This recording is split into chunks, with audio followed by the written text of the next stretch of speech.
Network House of Ed Tech meetup at 6 p.m. at Pat's King of Steaks. If you're traveling to Philly for ISTE, or if you are in that general vicinity and you want to come out and meet me and some of the other awesome people who listen to podcasts and create education podcasts, many of which will be from the Education Podcast Network, come on out. I would certainly love to meet you, shake your hand. And again, if you are wearing a t-shirt wearing a t-shirt for the House of Ed Tech or Podcast PD, or you have swag from the Education Podcast Network, I will buy your cheesesteak. So I look forward to seeing you out on Sunday, June 23rd at ISTE, where I will be all day because I still have school and I'm in school until Wednesday, June 26th. So the credentials I secured for ISTE, I cannot use but on Sunday, June 23rd. And I will be at the Pennsylvania Convention Center in Philly all day Sunday up until I go to Pat's King Estates at 6 o'clock, where I will have a podcast station set up in the, I guess it's still called the Bloggers Cafe, but I will be taking that over and I'll be doing some live streaming. I'll be doing some recording. And if you're going to be at ISTE, go to the Bloggers Cafe sometime during the day on Sunday, June 23rd. And I will have a huge banner that says House of Ed Tech, and I'll be there. Come meet me. I want to meet you, and we can record. You can check out some podcast gear that I will have set up. Ask me anything you want. And I look forward to meeting you out at ISTE on Sunday, June 23rd.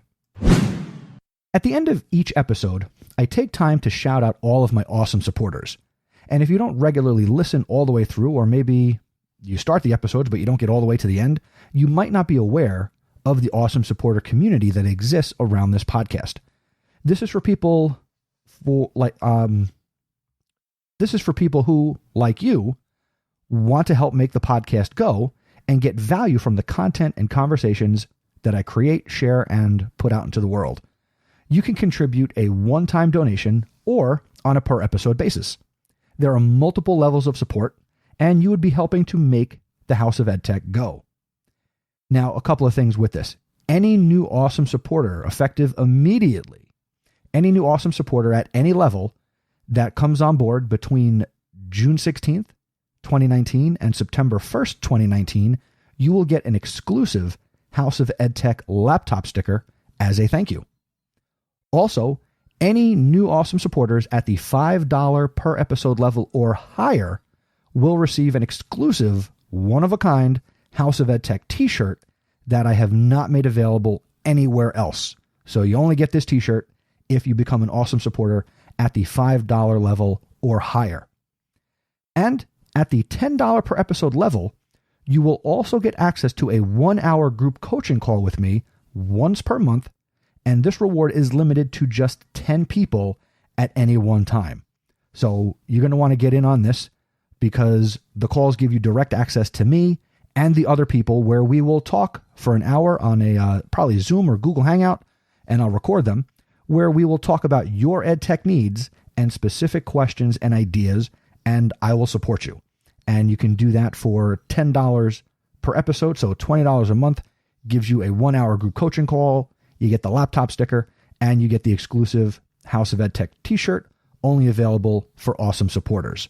When you are ready to support this podcast in this fashion, all you need to do is go over to chrisnesi.com/awesome, and you will be able to support a show that you love and enjoy.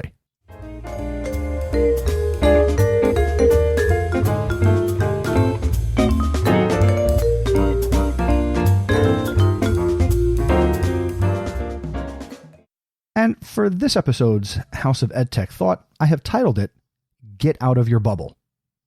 It's a great big world we live in, full of shine, sparkle, and wonder. As an educator, it's your duty to be at your best when you're uncomfortable. Don't settle for the easy, well-worn path through your career. Take the road less traveled and blaze new trails. We have all told students to do this, or we've heard someone tell us to tell students to do this. Living our lives and taking risks are the greatest lessons and exemplars that we can provide students. Telling your students to create something for a worldwide, authentic audience would mean so much more. if you were also creating and putting yourself out there as well for a worldwide audience. We don't expect students to be perfect, and we shouldn't hold ourselves to the same standard. If you've ever told a student to fail forward and experience a first attempt in learning, when was the last time, I ask you now, when was the last time that you failed forward and you took that difficult first step? The things we say and the things we do matter for our students. You need to get comfortable being uncomfortable. I get it though. The school year can be a challenging time to try new things, and the fear of failure can certainly loom large.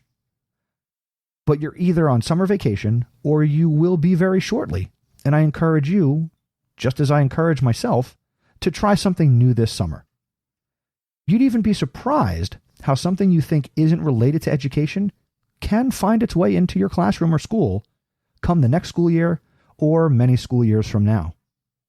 I'm looking forward to trying some new things this summer, and I'm even more excited that I'm going to share them with you in the coming weeks and months. I look forward to you sharing with me what you're doing too, as you get out of your bubble. And that's my EdTech thought.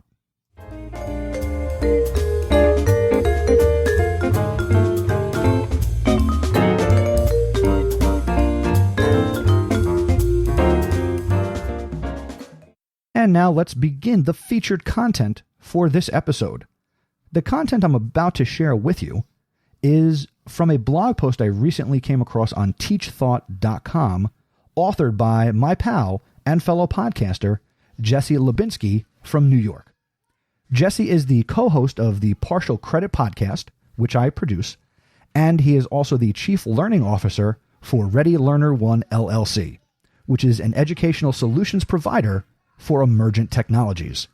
You can find Jesse on Twitter at jlubinsky, Lubinsky, and you can learn more about his work at jesselubinsky.com.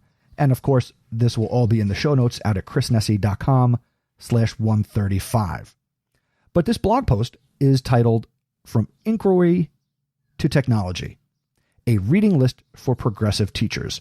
So Jesse has assembled a list of books that would certainly be valuable to any progressive educator here in 2019. And if you're listening to this after, these are certainly some great books to check out. So I talked with Jesse, and I'm going to share his blog post here for you right now. So the first book on Jesse's list is titled Drawn to Teach, an illustrated guide to transforming your teaching by Josh Stumpenhorst and Trevor Guthke. Everything I'm about to share are Jesse's words, so let me become a thespian, and I will become Jesse Lubinsky. When I heard that Josh Stumpenhorst's newest book was a graphic novel on education, the comic book geek in me couldn't pre-order it fast enough. Alternating between traditional text and illustrations from Trevor Guthke, Stumpenhorst tackles the core values of great teaching and examines the key characteristics that all top educators share. Covering topics such as relationships, motivation, and innovation, each chapter highlights problems teachers encounter and provides solutions to address them. One particularly nice touch is the addition of the, quote, this will happen, end quote, quick hits between chapters, which cover topics from the funny, say bodily functions, to the serious, suicide, with strategies to help educators navigate tricky waters in education. Book number 2, Inquiry Mindset, Nurturing the Dreams, Wonders, and Curiosities of Our Youngest Learners by Trevor McKenzie and Rebecca Bathurst Hunt. A follow-up to the awesome dive into inquiry, Trevor McKenzie returns, along with Rebecca Bathurst Hunt, to further explore concepts from his first book, with an emphasis on how to approach inquiry in an elementary school setting. Recognizing that there is a need for bridging the gap between curriculum and curiosity, the authors share actual practices from their classrooms to give educators insight on how to develop an inquiry mindset with students. Elementary teachers looking to transform their teaching while empowering their students should definitely give this book a shot. Next up, this is one of the brand new books here in the world of education, and it is from my buddy Matt Miller. It's called Don't Ditch That Tech: Differentiated Instruction in a Digital World by Matt Miller, Nate Ridgway, and Angela Ridgway. Matt Miller is back. Well, technically he didn't go away, but his latest release plays with the title of his hugely successful Ditch series, Ditch That Textbook and Ditch That Homework, by stating, "Don't ditch that tech." In a guide centered around teachers, Miller and his co-authors, Nate and Angela Ridgway, share tips and strategies for using technology to transform classrooms. Unlike many texts that focus on the theory behind instructional shifts, this book provides readers with tons of examples and methods on exactly how to do it while differentiating, so that whether you're a tech novice or a guru, you can reap the benefits of their suggestions. Next up is Relentless: Changing Lives by Disrupting the Educational Norm by Hamish Brewer. Hamish Brewer is one of the most remarkable stories in education. Hailing from New Zealand, Hamish overcame an extremely rough upbringing to become a nationally renowned speaker and an award-winning administrator who specializes in turning around even the most struggling schools. In his new book, Relentless, Brewer, widely known as the Tattooed Skateboarding Principal, shares his inspirational story and provides educators with strategies for school improvement that can change the educational experience for teachers and students alike. As a quick side note, every book that I have mentioned and will mention as we talk about some great books to read this summer or anytime, you'll be able to go out to chrisnesi.com/135, and there will be links to all of these books in the show notes. And if you happen to make a purchase, I would actually get a little piece of the pie, because there will all be links to purchase the books on Amazon. And anytime you visit my show notes and there's a link to something that I use or recommend, certainly that little bit of money helps make the show go as well. So I just wanted to throw that out there in case you were looking for more incentive to help the podcast go. Next up, we have Teaching Land: A Teacher's Survival Guide to the Classroom Apocalypse by Amanda Fox and Mary Ellen Weeks. Any book that can take a zombie theme and apply it to the education world deserves our attention. In Teaching Land, Amanda Fox and Mary Ellen Weeks provide readers with a survival guide on navigating the treacherous classroom apocalypse that turns our students into, quote-unquote, the sitting dead. On top of featuring some incredibly helpful practices for educators, the book also contains unique augmented reality content which, through the use of a mobile device, makes the pages come alive. Teaching Land has the potential to allow educators to find the cure and resurrect real learning in your school. Next up, we have Educated by Design: Designing the Space to Experiment, Explore, and Extract Your Creative Potential by Michael Cohen. Michael Cohen, better known in education circles as the Tech Rabbi, shines in his first book, Educated by Design, sharing tips based on his experience in the education and design worlds that allow teachers to release the creativity within students as well as themselves. Focusing on ideas like empathy and creativity as a mindset, Cohen challenges readers to complete activities in the book that are designed to help maximize their own potential. Next up, we have Empower Our Girls: Opening the Door for Girls to Achieve More by Lynn Mara Colon and Adam Welcome. In their new book, Empower Our Girls, Lynn Mara Colon and Adam Welcome go beyond the message of girl power to give practical changes that educators need to implement in order to allow girls to reach beyond the traditional limits set for them. This book is a must-read for anyone who believes that part of their personal mission is to help girls receive every opportunity they need in order to become powerful, confident women. Next up, we have Tech with Heart: Leveraging Technology to Empower Student Voice, Ease Anxiety, and Create Compassionate Classrooms by Stacy Roshan. Stacy is someone that Jessie has followed on social media for quite some time, as her work with Flipped Classroom for mathematics was some of the best around. In her book, Tech with Heart, she shares her own personal journey through education, both as a student and teacher. Through her story, teachers learn how to enhance student voice, help ease anxiety, and create a more inclusive classroom environment. As someone who spent years in the math classroom, Jessie believes the tips and strategies provided by Roshan are invaluable. particularly to those teachers looking for a way to expand beyond the scope of what they are currently doing with educational technology. And next up, we have Wanderlust Edu, An Educator's Guide to Innovation, Change, and Adventure by Micah Shippey.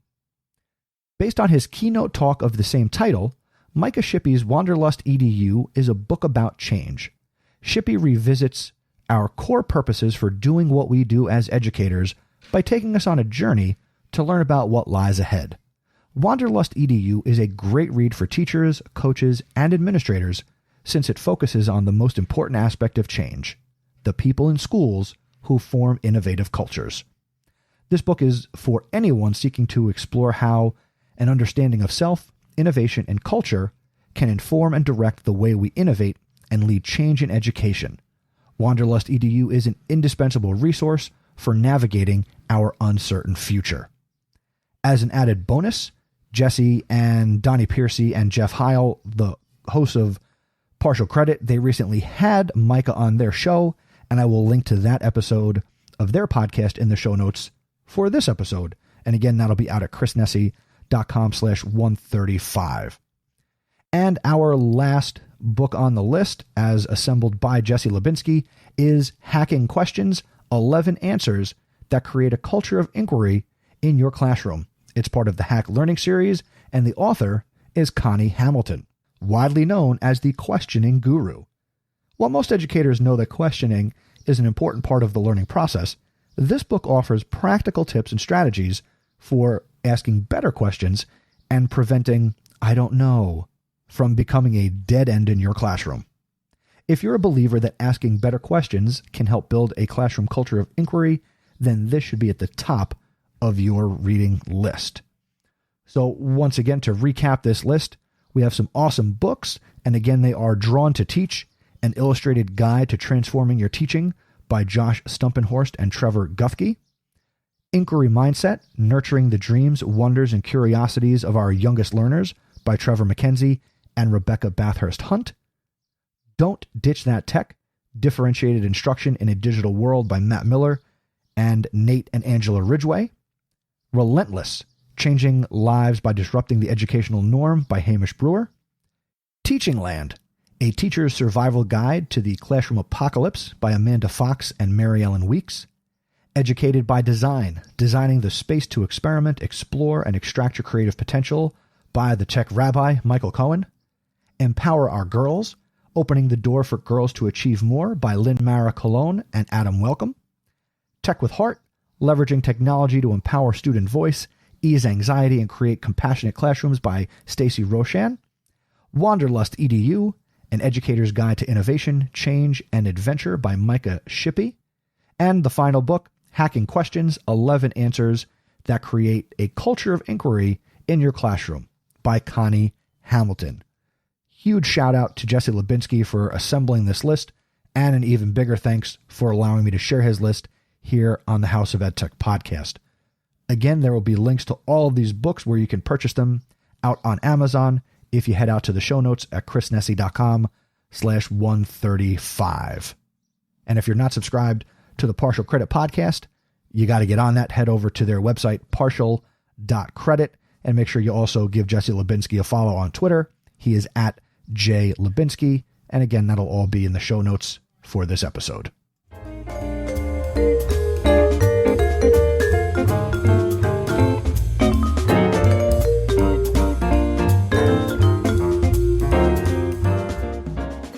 All right, we just gave you a whole bunch of book recommendations, but most often you come to this podcast for an EdTech recommendation. And here it is for this episode. Today I want to recommend PDF Candy. That's right, PDF Candy. PDF Candy provides users with absolutely free online and offline tools for working with PDF files, like converting, splitting, merging, rotating, and a whole lot more. PDF Candy is created by the Ice Cream Apps team, which means proven reliability and high quality for processing PDF files. All the services are provided at no cost and are ad-free. All tools are very easy to use, and you can always upload files from Dropbox or Google Drive, or simply drag and drop them from your desktop into the browser. Each tool can be added to a favorites area for faster access from the index page of the PDF Candy website. They also have a version of their software that you can download on Windows machines, but it's going to be most easy to use it on the website, which is pdfcandy.com. And that's my House of Ed Tech recommendation.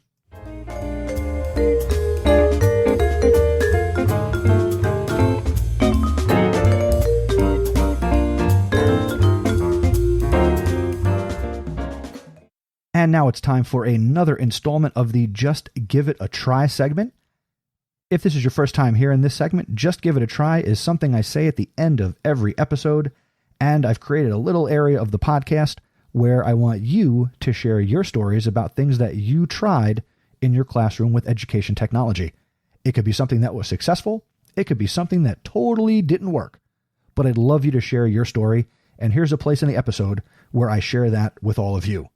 The latest contribution comes from Brian Carpenter. He is at Brian Carr on Twitter, and that's Brian, BRYONCAR on Twitter. And take it away, Brian. What did you just recently try? Hi, Chris and House of Ed Tech. This is Brian Carpenter at Brian Carr on Twitter, BRYONCAR on Twitter. Anyhow, I want to let you know something that I tried in my classroom a couple months ago. We were doing student presentations, actually Demo Slam style, where they had to get up and present a web tool. But that's not the point. The point was about peer feedback and getting students to give feedback to each other. And I created a Google form where the first question in the Google form was the student's name and their presentation name. And for the validation for that, they were only allowed to choose one of those names so that it could get recorded as the peer evaluation for that student. They went through and had to evaluate them in a grid for presentation speed, content, other various things. 2 wishes and a star were the longer feedback as text, and then they would press submit. For the next student that came up, they would just resubmit the form or submit the form again and choose the next student down on the list, therefore generating for me a spreadsheet with all of their response in the spreadsheet. So I thought this was a great idea, a way to curate and collect all of the information. I could sort it and then I could share it. The challenge that came was when I had to share it, and how did I do that? I am not familiar very much with Autocrat and Mail Merge.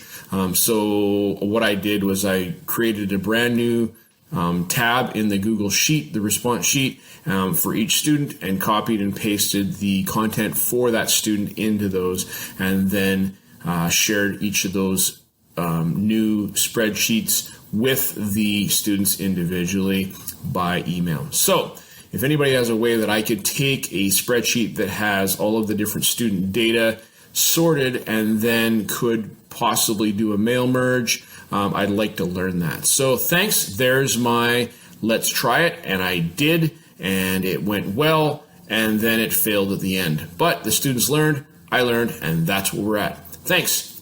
Talk to you soon. Brian, again, thank you for sending that in. And since you had sent this in, I connected with Brian on Twitter, and then time got away from me. So Brian, I did not forget about you. Let's get together on a Google Hangout or Skype or Zoom or something, and I'm going to show you how to use Autocrat and basically work that all out for you. If you want to beat me to the punch and you want to share something with Brian on Twitter, again, he is at Brian Carr, BRYONCAR on Twitter, and you can share with him your favorite mail merge resources and tools, and I will also connect with Brian as well. As for the Just Give It a Try segment, if you want to contribute your story of something you tried that worked or failed, it doesn't matter to me, then go to chrisnesi.com/flipgrid and choose the Just Give It a Try grid. Brian's is the last one I have, so certainly there's opportunity for you to submit your story, and it can get on the podcast as soon as episode 136.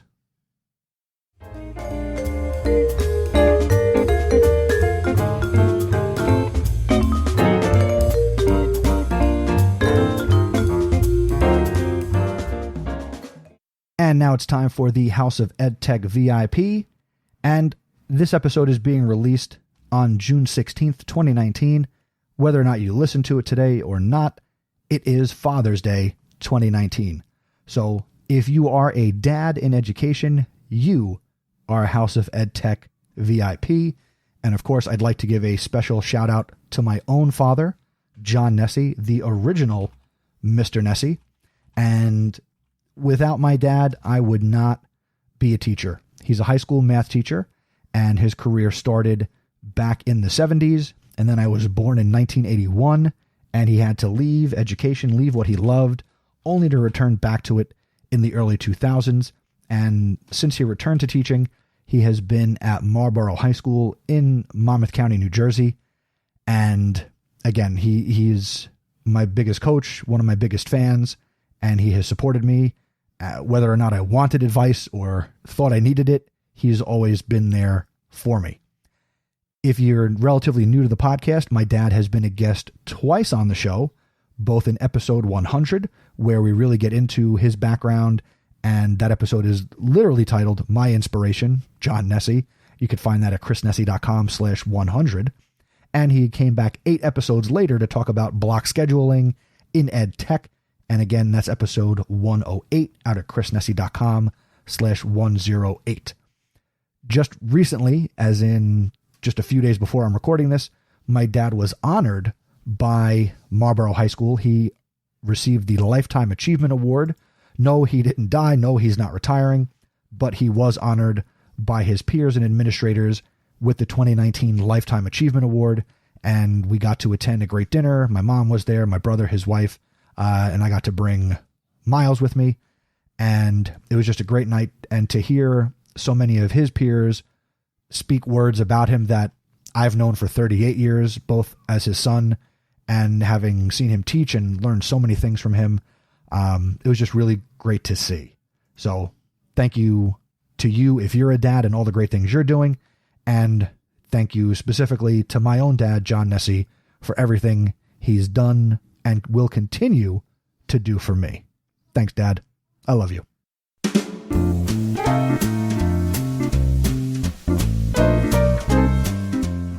Thank you for checking out this episode of the House of EdTech podcast. It has been a joy and a pleasure to create episode 135 for you. Thanks again to Jesse Lubinsky and Brian Carpenter for contributing to this episode. I really appreciate it. And the links to everything that Jesse wrote up and shared are going to be out in the show notes at chrisnesi.com/135, where you can keep the conversation going. You can connect with me, send me a message, all those wonderful things. If we're not connected on Twitter, I am at Mr. Nesi on Twitter. Now, if you enjoy the podcast, the most important thing that you can do is to tell somebody else about the podcast. Later this summer, Apple Podcasts is going to be changing the categories, and it might be more difficult for people to discover the podcast through the new Apple Podcast app. So I need you to start talking up the podcast to people who you think will find it valuable. If that's face-to-face, awesome. If it's on social media, share hashtag House of EdTech or tag it at House of EdTech or tag me at Mr. Nesi. Tag all of the things that relate to the podcast on Instagram, on Twitter, and start talking this podcast up. Let's see how many tweets we can get before the next episode. Now, you can also, as I mentioned at the top of this episode, you could become an awesome supporter of the House of EdTech podcast. Special thanks to all of my current awesome supporters. That includes Anthony Arnault from the New Teacher podcast out at newteacher.org, Eric Kurtz from the Control-Alt-Achieve podcast, find it at controlaltachieve.com, Dan Gallagher from gallaghertech.edublogs.org, Carlos Garza, Mr. G from the Aced Tech podcast, you can find that at aced.tech, and Peggy George from Classroom 2.0, the Jen Giffen from Shooks and Giff the podcast, find it at bit.ly/. Also, thank you to Jeff Herb from InstructionalTechTalk.com, Mike Messner at TeacherMike72 on Twitter, JP Prezavento from the Bits and Bytes of Education podcast, find it at jpprez.com, and make sure you check out a recent episode of Podcast PD, where JP is a guest with Stacy Lindes, AJ Bianco, and myself.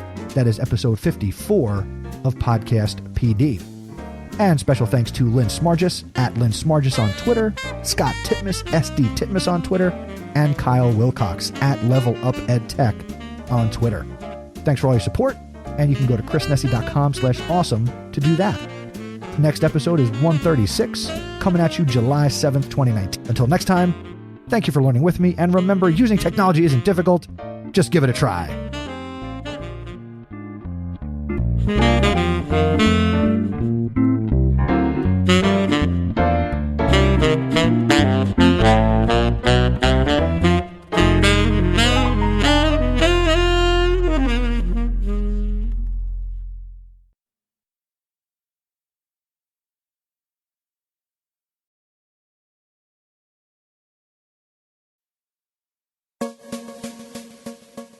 I'm AJ Bianco from Podcast PD, a proud member of the Education Podcast Network, just like this show you're listening to right now.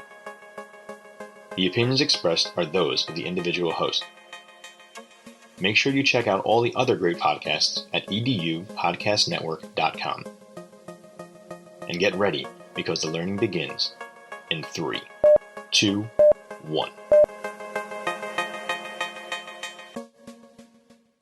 Coming up on episode number 126 of the House of EdTech podcast, I've got a House of EdTech recommendation for all you trivia buffs, the House of EdTech VIP, and the featured content. I'm going to give you 15 must-have Chrome extensions for 2019. Strike up the band.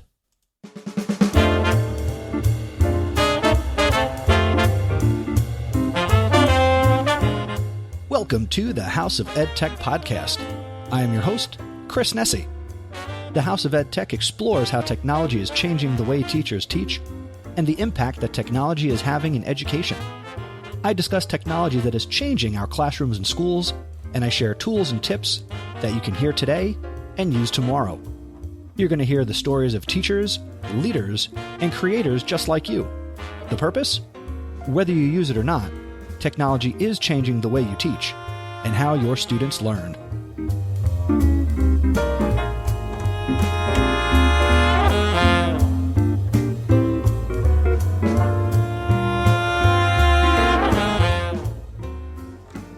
Hello, podcast people. Welcome to episode number 126. Thank you for making the House of EdTech a piece of your anytime, anywhere professional development. And let me tell you, this is another jam-packed episode. I guess I'm on a bit of a streak here in 2019. So I'm not going to delay this too long. I've got the recommendation. I've got a number of Chrome extensions that I want to share with you. But first, a little announcement here at the top of the episode regarding the House of EdTech 60-Sec Rec. I started the House of EdTech 60-Sec Rec as an Amazon Smart Speaker flash briefing.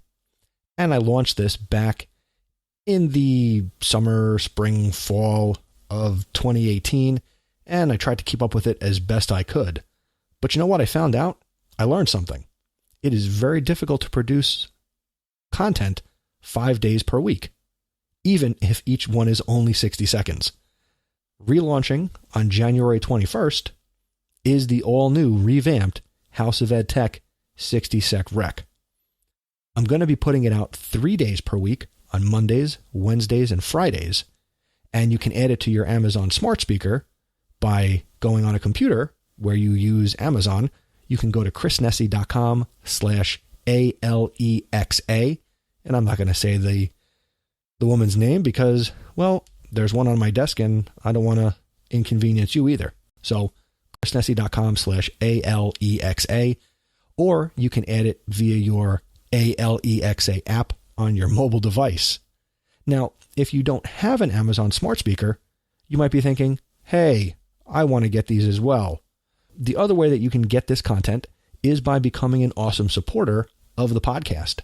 Again, the Awesome Supporter Program is powered by Patreon, and Patreon gives me the ability to create a content RSS feed that is private. You will automatically get access to this RSS feed that's special, and you can add it to your podcast catcher of choice. Now, if you're interested in becoming an awesome supporter, stick around to the end of the episode, and I will give you all the details.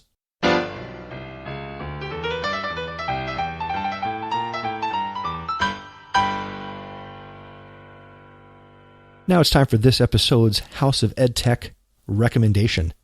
And today I would like to recommend the Random Trivia Generator, which you can find at randomtriviagenerator.com. The Random Trivia Generator seems like a contradiction because trivia can already be seen as, well, random. For instance, why do you need to know which bird lays the largest eggs? You don't. But it's always fun to know the answer in case there is no internet connection and someone desperately needs to know. P.S. The answer is ostrich. I recommend you check this site regularly because they plan on expanding their database to contain the most popular known facts to completely obscure information that will stump even the most seasoned trivia player. This is truly a trivia site that helps you fill your brain with useless information. I've been enjoying it during my prep and lunchtime. I've enjoyed using this site in class for the last few weeks, and I think you might like to check it out as well. So again, go to randomtriviagenerator.com, and that's my House of EdTech recommendation.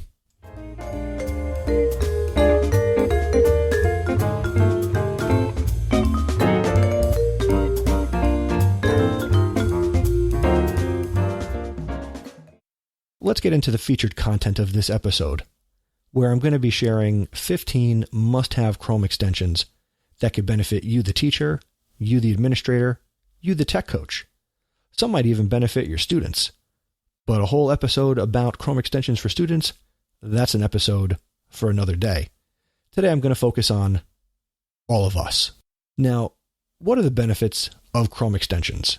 Well, they can make things easier, more accessible, more visible, and more convenient. There are dozens of potential benefits for you in your classroom and school. You can clip a web page to any number of note-taking apps. You could add a reference to a Google Doc. You can model for students how to add a citation. You could send a link to colleagues without opening another tab. You can also find a useful resource for your lessons. And when you do, you can scoop it, you could tweet it, you could pin it. You get the idea. Find a post you want to read? Well, don't email it to yourself. Use Pocket, use Google Keep, or send it to Flipboard. There are so many apps that can manage so many things, and extensions let you do these things real easy. The extensions I'm about to share will increase your efficiency, provide a benefit to content and curriculum, and allow you to connect with other teachers, parents, and students, or enhance your workflow as an educator. Now, please take caution. Please note that too many extensions can and probably will decrease the speed of your Chrome browser. We all know that speed is one of Chrome's most important talents.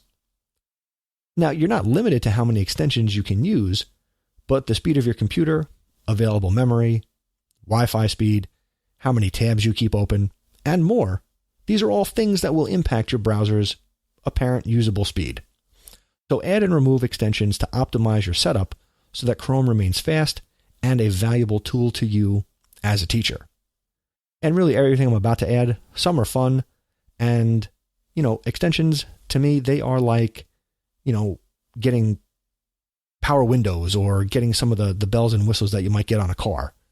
You don't necessarily need all of them, but when you have them, they can certainly make things a lot easier.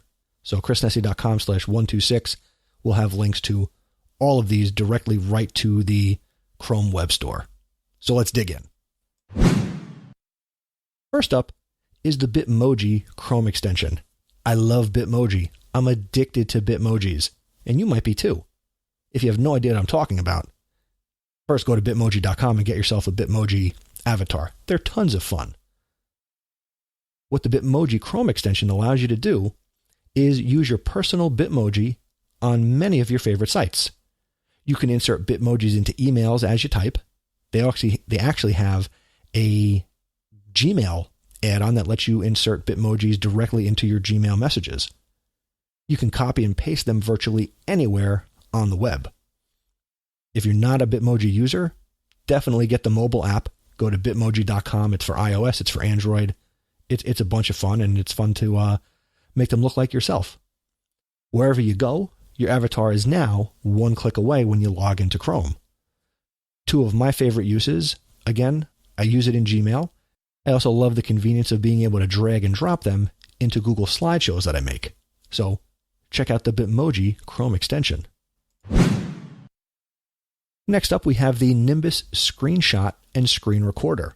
This one, Nimbus, it allows you to screen capture full web pages or a selection or any part or the whole thing. You can record screencasts and you can record video from your full screen. So you can capture the whole web page or just a small piece of it. You can record video from your whole screen or just the tab you're looking at. You have the ability to edit these screenshots from within the interface for Nimbus, and you can save your screenshots as JPEGs or PNGs. And if you're a user of hotkeys, you can also configure some hotkeys so that way you can capture these screens even faster. And this is one I use all the time if I'm making tutorials or even just trying to capture pieces of websites that I might like to use in Photoshop, or if I'm using it in Pixlr. A very valuable screenshot tool, and it's my preferred screenshot tool. You might have your favorite. I would love to know what that is. Go over to chrisnesi.com/126, share them in the show notes as a comment on the blog post, or you can hit me up on Twitter at Mr. Nesi and use hashtag House of Ed Tech to share yours. Next up, a very popular Chrome extension, Screencastify. Screencastify is the #1 screen recorder for Chrome. You can capture, edit, and share videos in seconds. We're editing videos, we're sharing videos, you're recording videos with Screencastify. And one of the favorite things about it for me is that it connects to my Google Drive. When I record these screencasts, it goes right into Google Drive, and then I can easily share them. I can publish them directly to YouTube. It is free, and there's also a premium version, but for free, you are limited to 10 minutes, which is a lot of time if you're making a video. We all go on YouTube, and not many people are watching really long videos. And also for free, you can do 50 videos per month, and there is a Screencastify watermark. If that's the price of free, I'm willing to pay with the watermark. Make sure you check out Screencastify. And if you've never made a screencast, this is a very easy tool to use. And when you make that first screencast, share it with me. I would love to see it and share it, and maybe you'll teach me something, which I'm always looking to do, and that's learn. Next up, this is a 2-for-1 special. This is Adblock Plus and Adblock for YouTube. Are you tired of ads in Chrome? Well, until the version of Chrome that they talk about that's going to have like a built-in ad blocker, this is the best Chrome extension that's going to do that for you. Adblock Plus is an easy-to-use ad blocker that blocks video and social media advertising. Adblock Plus will change the way you see the web. Literally. To use Adblock Plus, you just click Add to Chrome, and then you'll see a little stop sign that has ABP in the icon, and you'll see how many ads you've blocked, and you can change your settings and even report bugs, of course. Adblock Plus supports the Acceptable Ads Initiative, or the AA initiative. So these are non-intrusive ads that do not disrupt your web experience. They are shown by default to support websites that rely on advertising revenue, while respecting you, the consumer, and the experience you have. AA can be turned on and off at any time by you, the user. If you want to block every single ad, you do have the ability to do that. Now, the YouTube ad blocker, this is also a ton of fun. And I use the term fun a little more loosely. But the YouTube ad blocker removes all the ads, the pre-roll ads, the text and banner ads, and you can save time by having to click skip the ad. Ad blocker for YouTube automatically blocks all the ads on YouTube. So you can save time by not having to deal with them. So install both of these extensions, block the ads on the websites you frequent, and block the ads on YouTube. Next up, it's Grammarly. Grammarly, if you're not using Grammarly, it will improve your writing. I have it in Office here on my House of Ed Tech studio computer. I've got Grammarly inside of Chrome. I've got Grammarly inside of Gmail, and it certainly improves the way that I write. It's awesome. Grammarly will make sure that your messages, documents, and social media posts are clear, mistake-free, and impactful. Adding Grammarly to Chrome means that your spelling and grammar will be vetted in Gmail, Facebook, Twitter, LinkedIn, Tumblr, and pretty much everywhere you want to write when you're online. Once you register your new account, you will start to receive weekly emails with personalized insights and performance stats. You can sort of see, this is where you want the numbers to go down so you can see you're making less grammatical and spelling mistakes, and it'll let you know how much it's helping you. If you're working on a large project, an essay, a blog post, no sweat. You can create and store all of your documents in a Grammarly editor on the Grammarly website. It's great for contextual spelling mistakes. So there, to, bow, and bow. It understands what you would want to be saying and will make suggestions and even just make the corrections for you. And it's got a great solid, as the name would suggest, grammar checker. So if you want to add Grammarly and you're not already using it, go to chrisnesi.com/Grammarly and you can add it today for free. Next up, this one is a personal favorite. It's called Momentum. And what Momentum does, it replaces the new tab page with a personal dashboard featuring to-do, weather, and inspiration. I really like Momentum because when I click and open a new tab in Chrome, it shows me a really beautiful picture of a place I may never see or get to in person, but it's really nice photographs. You get the Google search bar. You have the ability, if you create an account and you log into it, to kind of keep track of a to-do list. And you can eliminate distractions and beat procrastination with a reminder to focus on what you're doing that day or what you're doing in a new tab. And there's over 3 million people that use this and they get inspired to create things online because they are focused. So you get a new inspirational photo and quote each day. You can set a daily goal, focus, or intention. And you can keep track of your tasks with a to-do list. And you can see the weather and an upcoming forecast. And of course, you have links and the ability to do your Google searches. So check out Momentum. And if you do, I would love to know what you think. Next up, so you put all of these Chrome extensions into Chrome, but you need a good way to manage them because before you know it, you'll have all these little icons at the top of your browser, and then there's going to be all ones you don't see. So this next one is called Extensity, and it allows you to quickly enable or disable Chrome extensions. So if you're tired of having too many extensions in your toolbar, try Extensity. It is lightning fast for enabling and disabling extensions for Google Chrome. Just enable the extension when you want to use it and disable it when you want to get rid of it for just a little while for any one extension that you have installed. And you can also launch Chrome apps right from the list. I love Extensity, and it's actually helped me see what's running and helped me to get rid of things that I'm like, wait, I never use that. So actually maybe that'll be a future episode where I tell you Chrome extensions I don't use anymore. We'll see about that. Next up, this is a great Chrome extension. Actually relates to a recommendation I had a couple episodes ago where I talked about not uncompressing, but kind of expanding out shortened URLs. So this one actually does that. It is the goo.gl, Goo.gl URL shortener.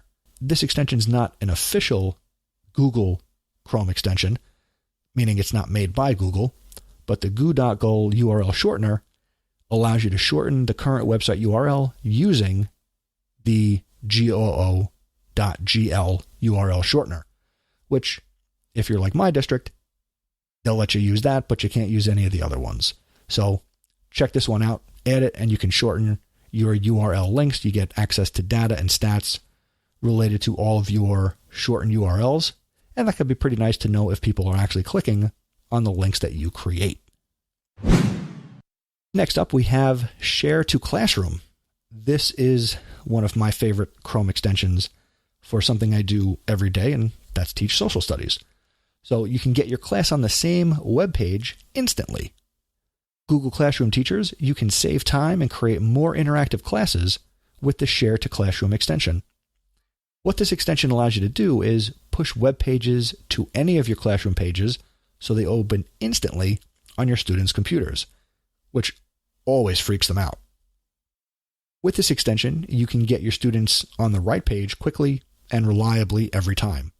You can also use the extension to take web content to post announcements. So maybe you don't want them to go to a web page right now, but you want to get a resource posted in your class stream. This allows you to do that. You can also take that web content and use the link, and it'll help you create assignments. And you can also save web pages to post to your classroom later. Now, if your students are using this extension, they can also use it to share web pages with you. And they don't have to, or you don't have to type out the entire URL. So it's really nice, super easy, great to use. Share to classroom. Share it today. Everybody loves Google Keep. If you didn't know, I produced the Google Teacher Tribe podcast, and Matt Miller and Casey Bell love themselves some Google Keep. Kind of comes up almost every episode. Well, they talk about it a lot. Only naturally, if you are also a huge fan of Google Keep, you need the Google Keep extension in Google Chrome. It allows you to save whatever you're looking at online to Google Keep in a single click. Find a web page, image, or quote that you want to save for later. Click the extension button, and you can create a new Google Keep note and easily save things you care about to Google Keep. And you will have them synced across all of the platforms you use. So if you use Google Keep in your browser, it shows up instantly. If you're using it on Android or iOS, it's right there. If you're getting notifications on your wearable devices from Google Keep, they will show up. You can take notes for additional detail or add labels, or quickly categorize your note for later retrieval. So again, some of the highlight features: you can save URLs, text, and images from the extension. You can take notes on saved content. You can add labels. And again, everything automatically saves to Google Keep. Super cool. Next up, this is one that Derek Larson talks very highly of, and he's recommended it a number of times here on the podcast, and it's the Chrome extension that's tied to and is Lastpass. Lastpass is the award-winning password manager that saves your password and gives you secure access from every computer and every mobile device to all of your accounts. With Lastpass, you only have to remember one password, your Lastpass master password. Save all your usernames and passwords to Lastpass, and it will auto-log you in to your sites and sync your passwords everywhere you need them. It saves everything. So again, you're going to be able to store your usernames and your passwords. You can check out fast by adding credit card data and shopping profiles. You can attach documents, PDFs, images, audio, and more to your Lastpass account. And you can save many pieces of data that you need to keep secure and put them in an easy-to-find place. And it allows you to add, edit, view, and delete, and organize all of your passwords. So if you're not really good at organizing that stuff, Lastpass might be for you. Next up, we have OneTab.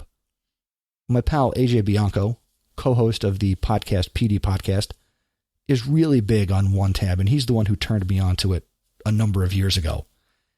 It allows you to save up to 95% of the memory and reduce tab clutter on your computer. Have you ever found yourself with too many tabs open?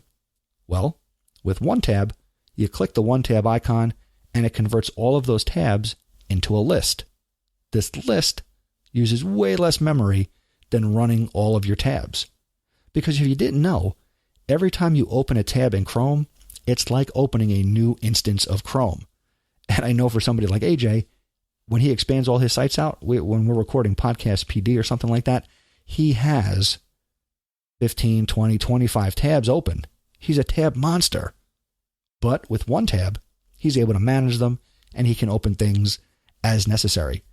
So you can create multiple lists that have different websites that you can then open up as you need them. So it's pretty cool for organizing tabs that you use regularly. Super cool, lots of fun. I think that's the phrase of the episode, super cool. So, yeah, check out OneTab. Next up is Pocket. Now, I don't quite recall, and I could have looked it up before I hit record, but I didn't. But at some point in the archive, I did a whole episode about Pocket. Well, Pocket has a Chrome extension, and it's the best way to save articles and videos. When you find something in Chrome that you want to view later, put it in Pocket. It automatically syncs to your phone, your tablet, or your computer. And you can view it at any time, even without an internet connection. That's a huge deal, especially if you read a lot of blog posts. So some of the features. You have a one-click saving of any page with the toolbar button, or you can do a keyboard shortcut. You can right-click the menu item to save a link, and no need to load the page first. You can quickly tag your items and categorize things, which is great if you are curating content, which I sometimes do. And of course, it syncs across all your devices. It's completely free, and you could upgrade to Premium for a more powerful Pocket experience. But in my experience, you don't need to pay, so keep it free. Next up, this is an easy one. This is called Tab Resize, and it allows you to do the split screen very easily. It'll resize your current tab, and it'll do layouts, and it'll do separate windows, and it's really great with multi-monitor support. My students use this all the time on their Chromebooks when they have to do things side by side, when they have things where they're going to be reading documents and also completing an assignment, whether it's in Google Docs or making a presentation. They use this all the time. It's called Tab Resize, and again, there'll be a link out in the show notes at chrisnesi.com/126. Last up, this is number 15. This is a new one for me, and it is really awesome. It's called Black Menu for Google. This is the easiest way to access the Google universe. I've been using this for a few weeks, and I am in love with it. It's so slick looking. Let me tell you what it does. It gives you quick access to your favorite Google services with a convenient drop-down menu that lets you search, access any of the Google apps that you want. It's completely customizable. You can just add any of the tools, and when you hit the button, and I'm doing it right now, so I've customized mine, I have the ability to search, get right into Gmail, YouTube, Google Keep, Maps, Drive, Calendar, Docs, Sheets, and Slides. And if, for example, I have this open, and I'm doing this here live as I record this, if I click Gmail, just by clicking the word Gmail, my inbox opens up within this little pop-up in the browser. And then they have the symbol for, I guess, popping out. So it will open Gmail in a new tab if I want it to. It is just really neat. So check out Black Menu for Google. And with that, those are 15 Chrome extensions that I think you should definitely be checking out here in 2019. Some of these you might use. Some of them, maybe they're new to you. I want you to head over to chrisnesi.com/126 or chrisnesi.com/feedback. Let me know if you're using any of these and how you might be using them with students, or if there's anything that you think everybody should know about who listens to this podcast that I didn't talk about. Again, send that to me, email me, tweet me, whatever the case may be. Get me your favorite Chrome extensions, and I'll be happy to share them on an upcoming episode of the podcast.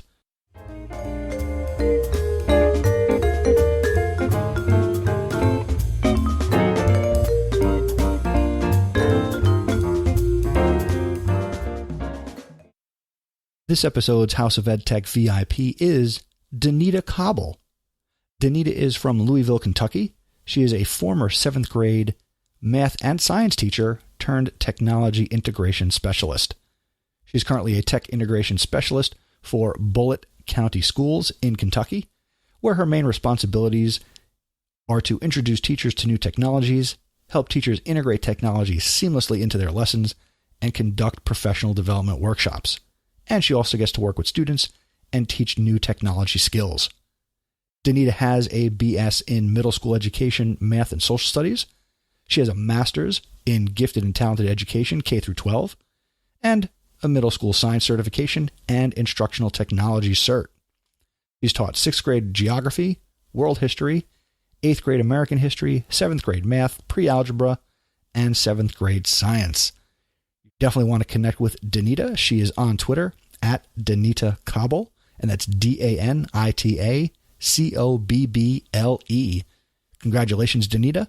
You are a House of EdTech VIP.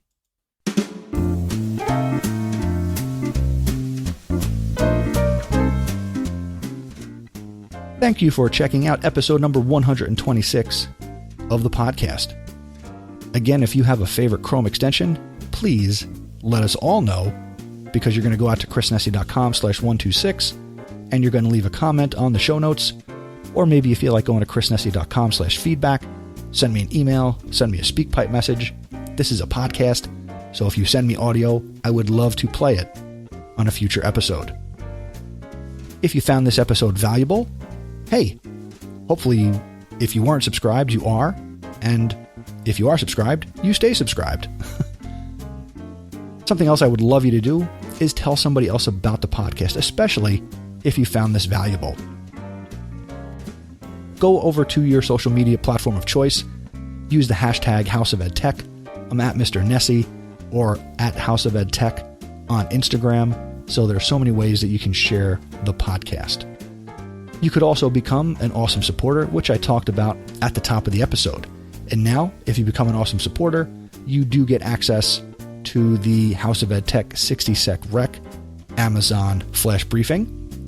Thank you to my current awesome supporters, Anthony Arnault of the New Teacher Podcast at newteacher.org, Eric Kurtz from ControlAltAchieve.com, Dan Gallagher from GallagherTech.edublogs.org, Peggy George from Classroom 2.0 Live, Jen Giffen from the Shooks and GIF podcast at bit.ly/ShooksandGIF, Mark Grindell at Mark Grindell on Twitter, Jeff Herb from InstructionalTechTalk.com, Mike Messner at TeacherMike72 on Twitter, JP Presavento from the Bits and Bytes of Education podcast. You can find that over on his website, jpprez.com. Lynn Smargis, thank you so much for being an awesome supporter. You can connect with Lynn at Lynn Smargis on Twitter. Thank you to Scott Titmus at SD Titmus and Kyle Wilcox at Level Up Ed Tech. Thank you to all of you for all your support. If you are interested in becoming an awesome supporter, just go to chrisnesi.com/awesome. And remember, if you've got that Amazon smart speaker, the House of Ed Tech 60-sec rec flash briefing returns Monday, January 21st, and you will get brand new content every Monday, Wednesday, and Friday. The next episode of the podcast will be 127. That comes out on February 3rd, 2019, Super Bowl Sunday. I guess I have to come up with something really super. I think I will. Until next time, thanks for learning with me, and remember, using technology isn't difficult, just give it a try.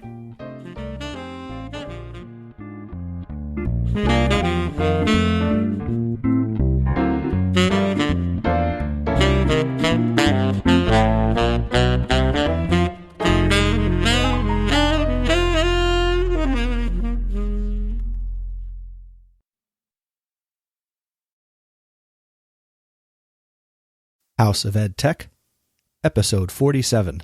Hey, this is Tom Murray from the Alliance for Excellent Education, and you are listening to the House of Ed Tech with Chris Nesi.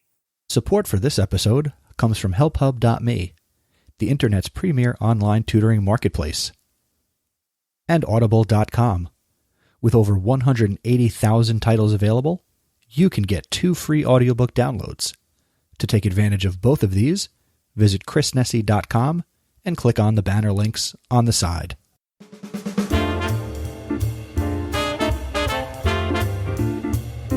Welcome to the House of Ed Tech podcast.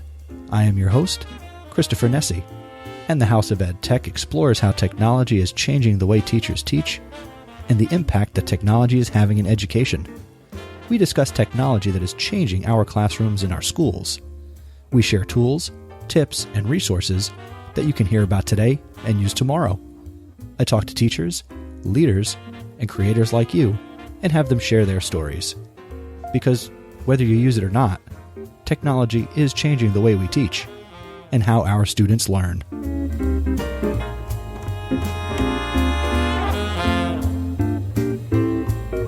Coming up in this episode of the House of Ed Tech, I've got my Ed Tech thought, Ed Tech recommendation, a House of Ed Tech VIP, and the reason you're all here.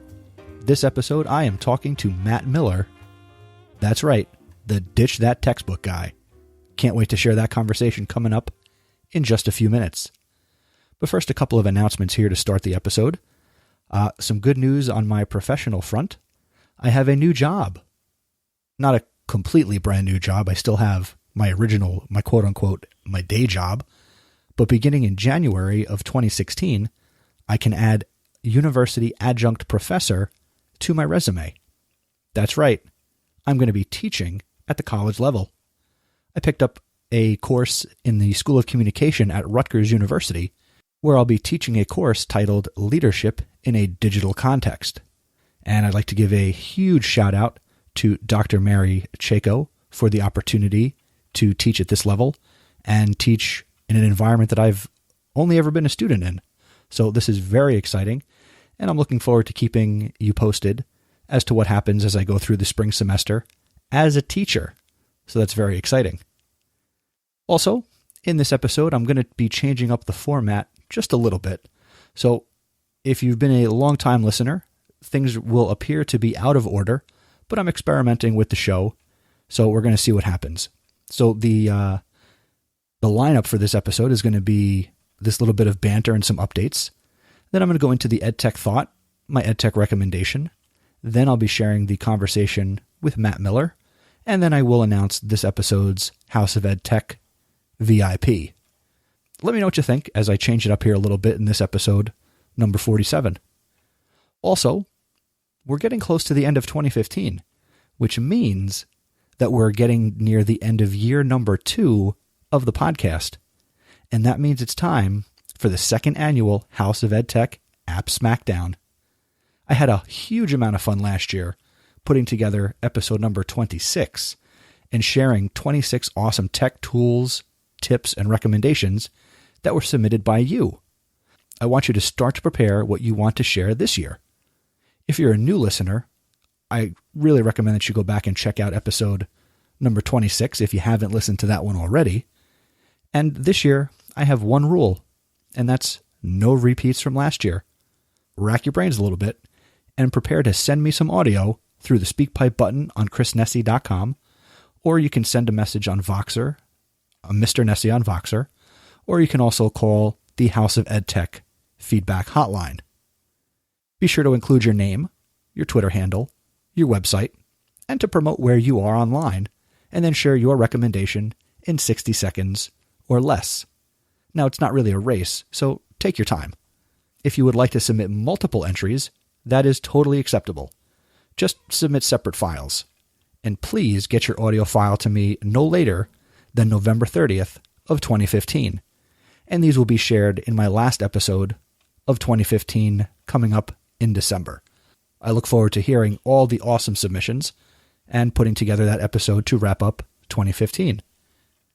And now, and this is a little different, let's go to my EdTech thought, and let's bring in my special guest, which is like a bonus guest, Miss Jill Dobrowanski.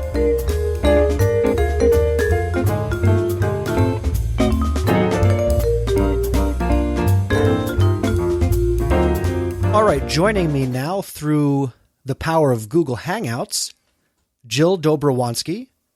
As you may recall, she's a former, and I don't even like to say former, she is a House of EdTech VIP. She's the director of curriculum for Wall Township Public Schools here in Jersey. And I'm bringing Jill on here real quick to talk about her experiences at the recent Edscape conference, which took place at Woodbridge High School.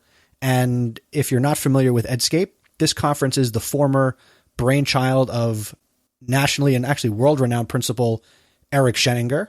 Jill Dobrowanski, welcome to the House of EdTech, and let's talk about Edscape. Hey, thanks for having me, Chris. I'm very excited to be here. I am very excited to have you. I know you listened to the program, and we met over the summer at Wall, where I got to experience some good times with you and Rich Kiker, also a former guest of the program, and got to learn googly stuff. So this is very exciting to have you here now, too. So tell me about Edscape. Initial reactions, go. It was great. It was my first time attending an Edscape conference, and I also had the opportunity to present at during one of the sessions. So I was extremely excited to be there. My initial reaction was that it's always energizing to be around like-minded educators, and at all different levels. I've met teachers, principals, assistant principals, all the way up to some very famous New Jersey superintendents, and had some time to have some really rich, deep, meaningful conversations with them. So in your mind, who was the coolest person that you met on that Saturday? It was probably the keynote speaker, Pernille Rip. I had never really heard of Pernille before attending Edscape, but just to hear her speak and to have her tell her story was very invigorating and really reminded us why we do what we do every day. And I was lucky enough where that I had the opportunity to spend some time with her for a few minutes after her speech, and she is as authentic as it gets. That's what makes for good education, authenticity. Whether you're a teacher or an administrator, to be real, and ultimately that's what's going to benefit our kids. What was your big takeaway from getting the opportunity to chat with her a little bit one-on-one or in that small group setting? My biggest takeaway was to always remember why we do what we do. Sometimes we get lost in the minutia and the mandates. And as long as we can always keep the kids' voice center and focused and really guiding every decision we make, then it is the best thing for kids in the end. Now, you also presented during the conference. What was your presentation about? My presentation was about something we started in district last year, which is called Innovation Day. And what that is that's one day where all 4 of our elementary schools, grades K through 5, stopped what they were doing, and kids were given the opportunity to investigate and create solutions to everyday world problems. I'd like you to expand on that a little bit more, because that sounds at face value very cool. But what makes that really cool? What are some of the things that you've seen that made you want to even present on this topic? Some of the things that we saw and heard from the kids was that they had the opportunity to think about and think, for lack of a better term, outside the box about problems that they really would have never thought of. So, for example, our first grade students were given a challenge to build a better igloo where the ice cube penguin could survive the longest in. And we gave the students just different types of recyclable materials and an iPad, and they were off and running, and they created some great, amazing things. So how long did the penguin survive? The longest penguin survived for approximately 32 minutes before totally melting. And the students were very proud of themselves because they had taken a couple styrofoam cups and duct tape and created a igloo in which the little ice cube penguin survived. That's awesome. And what grades were these? This was for first grade. We did this for K through 5 on one day across the whole district. Your presentation, is that something that I could get a link to? I could throw in the show notes for people who want to learn more about what you presented on? Definitely. I can send you the link to the presentation. It's pretty bare bones, though, because I'm not one of those people who, puts a presentation up just for the sake of having a presentation to read off of. But I will definitely be able to provide any listeners with additional information if they would like some. Now, I'm going to deviate a little bit, but in the same circles that we seem to be running in, our good mutual acquaintance, Glenn Robinson, is doing some amazing things with like one-day special events, and he's doing the EdCamp style, which, since I have you here, I'm going to get you both on at the same time. So you're probably slated for like 3 appearances here in brief, 1 on your own, and then we'll do 1 with Glenn, and then Glenn gets his own. So that's good for creating more episodes of the podcast because you guys are dynamic individuals. So I'm just going to throw that out there and officially make sure that you're invited to appear at least 2 more times. Great. Anything we can do. Both Glenn and I are big fans of you and your work. So anything we can do to help support what we're doing and what you're doing, we're all in. I'm just a guy letting people share their stories. As I'm speaking on Glenn's behalf also. And I'm sure he won't mind at all because he's good like that. So before we wrap up, would you attend Edscape again? And as an administrator, could you see yourself ever creating a conference?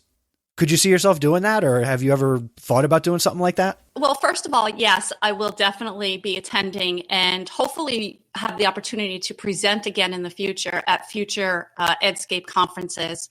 Like I said, it was a great opportunity to really just connect with some like-minded educators. And I took away a lot of ideas that I will definitely be implementing, not only in my own practice, but within the district to benefit our kids in the future.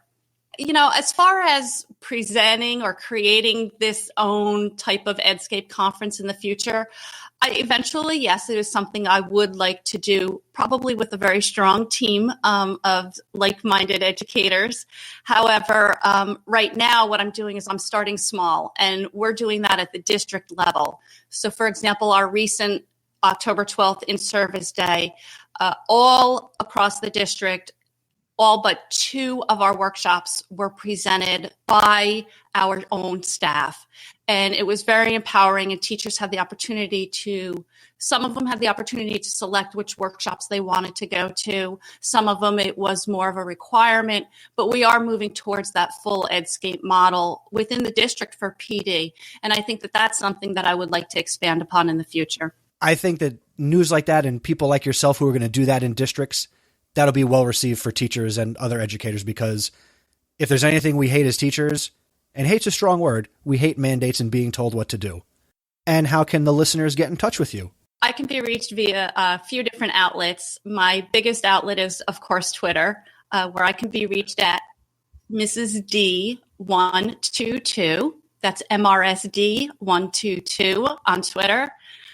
They can also read my blog, curriculummatters.wordpress.com, and that's with one M in between curriculum and matters. In addition to that, they can also email me at curriculummatters@gmail.com. Awesome. Thank you so much for your feedback, Jill. I didn't get to attend Edscape. I had some family obligations that came up, but it's definitely on my agenda for next year already. Will I get to see you at EdCamp New Jersey coming up in November? Definitely. I already have my e-tickets ready to go. Awesome. Thank you so much for a few minutes, Jill. You're welcome anytime, Chris.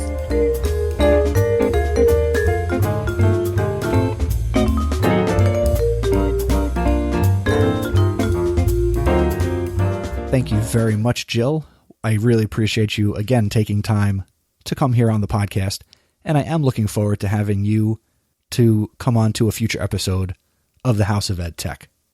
And now, let's check out this episode's EdTech recommendation. I'd like to recommend to you the Overcast Podcast App. Overcast is a powerful yet simple audio podcast player with features such as Smart Speed, Voice Boost, and smarter playlists to help you listen to more podcasts in more places, try out new shows, and completely control your podcast listening experience. Now, this app used to cost $4.99. It is now free. The reason it's free, the creator of the app found that about 80% of the users were not paying for the features that made the app so awesome. So he decided, I need to make this free so people can take advantage of the features that I put in, which was the reasons he created the app. Now, Overcast is a modern, fully featured audio podcast player. So if you do consume video podcasts, this isn't going to help you. You can download podcasts for playing anytime, anywhere, even when you're offline, so you don't have to stream them. You can download them, of course. You can search and browse for new podcasts. Plus, you can get recommendations from the people you follow on Twitter. And you can also, by sharing content, get more recommendations and share the favorite shows that you listen to. And people who use this app, who follow you on Twitter, will get to see what you like. You can create custom playlists with smart filters and per podcast priorities, and you can rearrange the lists whenever and however you want. You can also receive optional push notifications when new episodes arrive. This is a really good feature because the Apple podcast app doesn't give you push notifications, and I personally found that it really didn't update until you manually went in and you swiped and you updated your podcasts. You can also subscribe to any podcast. You can just listen to an episode if you search for a show. You can try new shows without committing, which, commitment could be a big deal, especially with a podcast.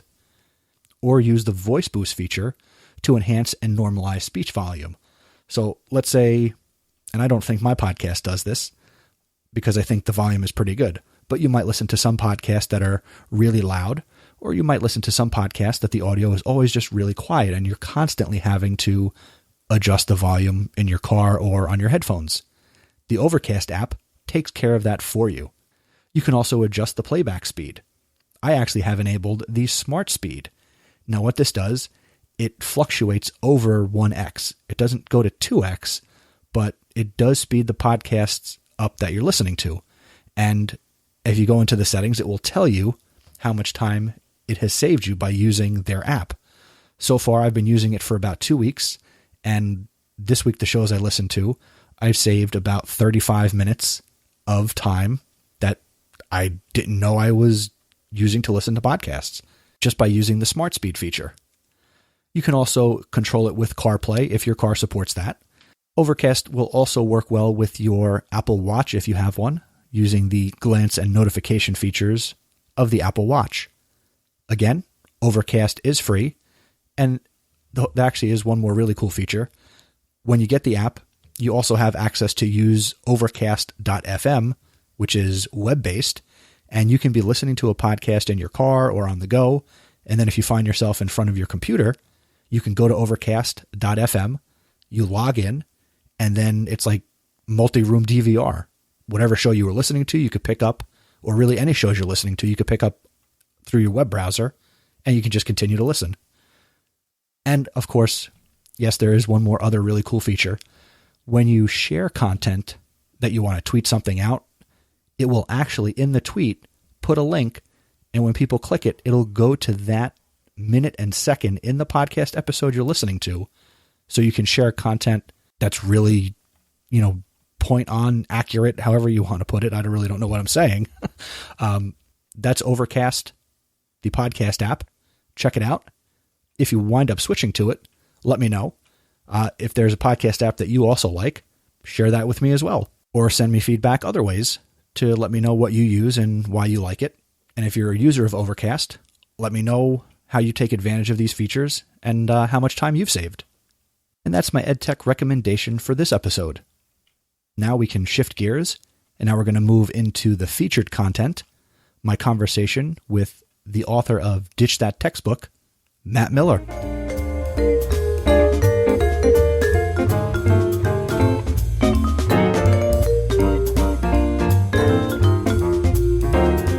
And now, ladies and gentlemen, I'd like to bring in my featured guest for this episode.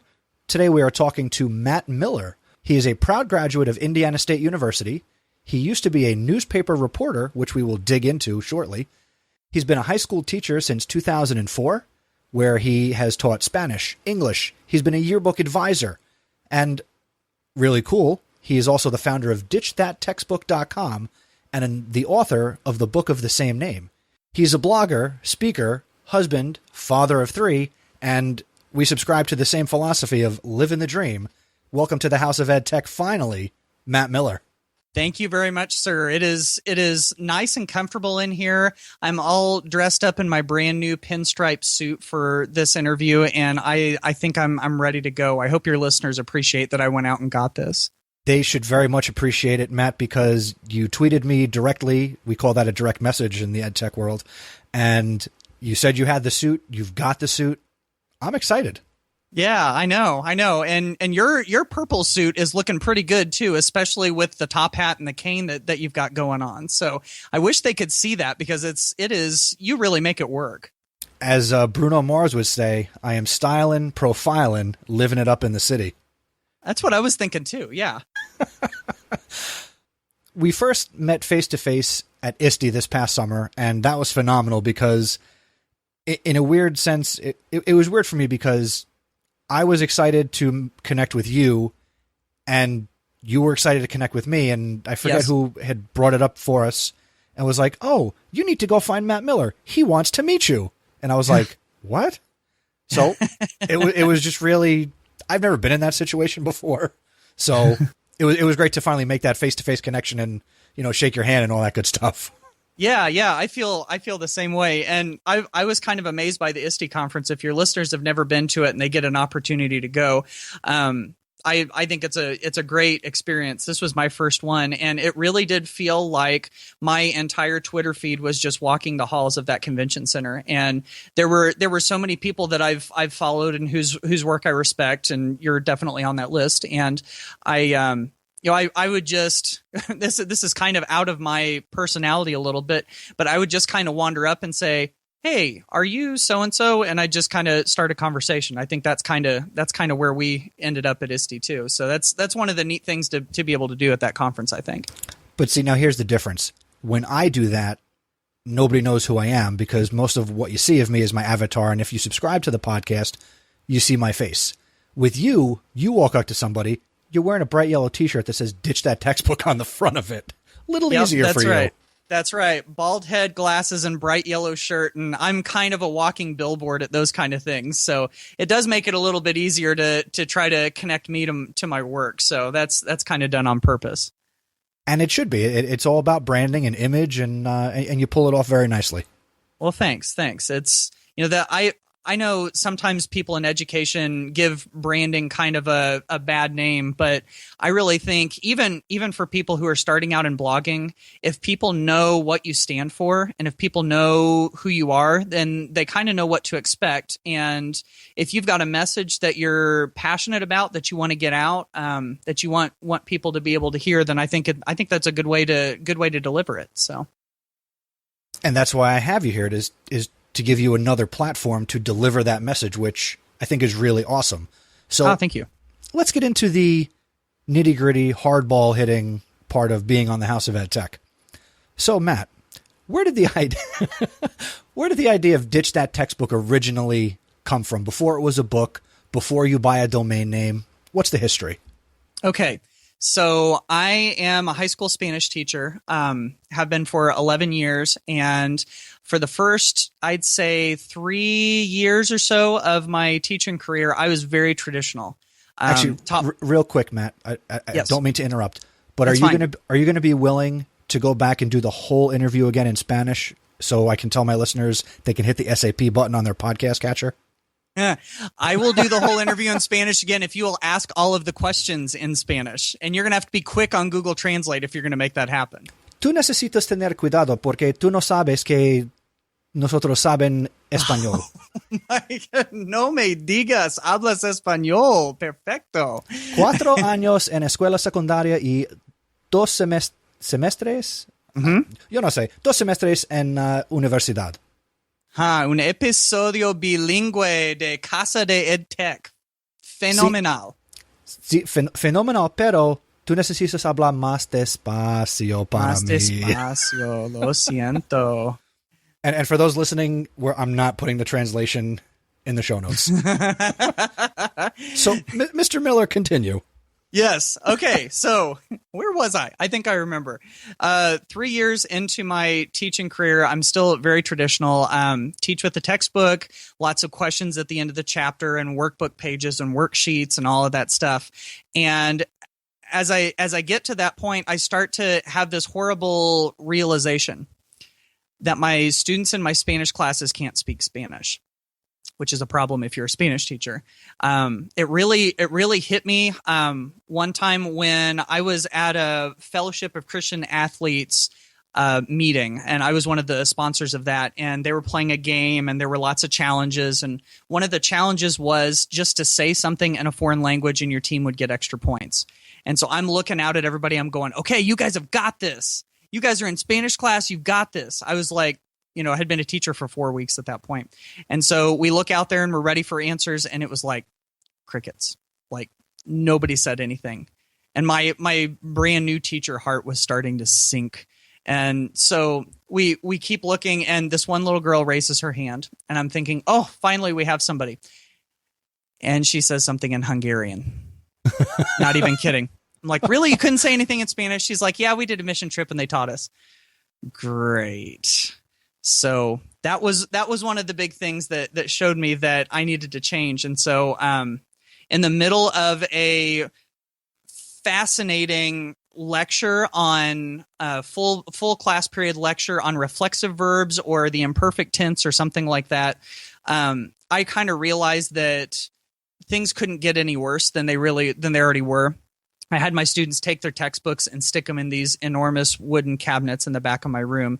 And I don't recommend people do this, by the way, but I knew that something had to change and it couldn't get any worse. And so that was the original textbook ditching for me, was we put those away. And I'd like to say that it was sunshine and rainbows and puppy dogs after that, but it really wasn't. It was sort of a mess, and I didn't really know what I was doing, but we started talking in Spanish more. We started finding authentic resources online and creating things online. And eventually my kids were able to start just sort of spontaneously talking to me in Spanish. And I still don't have all the answers for, if I ditch my textbooks, how will this work? Or I still don't have all the answers for teaching Spanish in a very non-traditional digital way, but it's a process. I think that's kind of where we all are as educators, is we want to take what we do and try and improve it day by day, year by year, and that's all I'm trying to do. So I'm a little farther along in that process than I was back then. What are some of the technological tools that you've brought into the classroom over this period of time that kids are using to learn Spanish? My very first foray into the EdTech world, I think, was my multimedia cart. I came up with that word because I sort of put together a hodgepodge grouping of different things that included a VCR player and a DVD player and some speakers, and then the crown jewel of the multimedia cart was the LCD projector that I sort of lucked into because an English teacher across the hall had gotten one, and he decided that he didn't want to take his notes that were on overhead transparencies and switch them over to PowerPoint because he was too close to retirement. And so he decided to pass that along to me. So that was kind of like early days of that. And I wasn't in a one-to-one situation. And honestly, I've never taught in a full one-to-one situation. This last year, my class had a cart of Chromebooks. So they always stayed in the classroom. You know, it's gone from using some of the, back when I did use the textbooks, using some of the software that was provided with it, that we were able to do just every once in a while, to nowadays, this last year, I mean, we were literally on Google Apps and Google Classroom and my class website pretty much every day, almost every day. And it wasn't because I felt like we had to use that technology every time, but it was, in my opinion, the best way to get the content across and to create the learning experiences that students needed. And there were times early on, and there are times still, where we'll close up those Chromebooks, or we'll shut the technology down and we'll just have a conversation, or we'll get out an old-fashioned piece of paper and pencil. I know, shocking. And we'll actually draw something that has to do with the vocabulary list that we're working with, or something like that. I've got a couple of my students that joke with me that whenever we do that we're pulling out the ancient educational artifacts whenever we use pencils and paper. And I kind of joke with them and I say, okay, back in the old days, this is how we used to write in classrooms. You see this shiny white thing right here? This is paper, and it's a relative of papyrus. And what we used to do with this was we used to put these ancient scribblings on, and I kind of go on and on about it, and they get a kick out of it. But we still do that every once in a while. I still consider myself to have a fairly paperless classroom, but sometimes there are ways that paper just gets it across better, I think, than technology, and I don't think that's a bad thing. No, that's not a bad thing at all. I mean, in fact, I think a couple episodes ago, I had recommended just using a little notebook and a pen as a way, taking it back to the old school. Sure, totally agree with that. Yeah, I mean, I'm the same way. Whenever I have to take, whenever I have to brainstorm, I mean, I love sketching on my iPad. I love taking notes in Drive, but if I need to do a brain dump, or if I really need to get my thoughts together, I still get out a sheet of paper and I still do a mind map or a list or something. In fact, I still have I mean, like within inches from where I'm sitting, I still have a couple of the papers that I charted out my book on with all of the original lists and the word webs and all of that stuff. And that's how I organized my book when I wrote my book. So, and I think there's also something to be said about the tactile advantages of doing that. I mean, there's something about holding a book in your hand, or about using a piece of paper and actually putting pen to paper and the feeling in that, or like the feeling of freshly sanded wood, and just some of those materials we can't get digitally. And so I think whenever somebody says, I want to go totally digital, I don't want to use a single scrap of paper in my class, I just want to do everything on the devices, I think you're sort of missing out sometimes on the really great experiences of life. There's nothing quite like, going out and taking a walk in the woods, or walking through a beautiful state park, or, going and swimming in a pond or something. I mean, I kind of live out in the country, and so we still do those kinds of things, but, I think whenever we remove all of those away from the classroom totally, I think we're denying our kids of certain experiences that they should be able to have. And then some of those are the experiences that are really in their wheelhouse, something that they're really good with. And if we take that away 100%, I just think that's not the way to go. I agree 1,000%, because the same way that in a lot of situations in a lot of districts where we say we're shortchanging the kids because they don't have access to technology and certain things, if you go completely to technology, yes, then we're shortchanging them in the other direction too. Yes, absolutely. I'm the ditch that textbook guy, and I know that I just said a second ago there's something about holding a book in your hand, and I mean, my philosophy on ditch that textbook isn't that I hate textbooks or that textbooks are not the way to go, but that I think that in this age, in 2015 and beyond, I think we can do better than just bringing kids into a textbook and reading activities and things out of the book and doing questions. I think that's another example of that. It's another way to get kids outside of that textbook, because, I mean, life isn't done through a textbook. Life isn't done through a set of multiple choice questions that can be, graded and analyzed. And I think whenever we get too focused on that, we get kids away from what real life really is. And that's what we're all about anyway. It's how are we preparing these kids when they leave our classroom, when they graduate, whether it's workforce, whether it's college, university, how can we best prepare them? And we have to prepare them by creating the most well-rounded student possible. So if that's using a textbook or using an iPad or, making a physical collage, we have to expose them to as much as we can.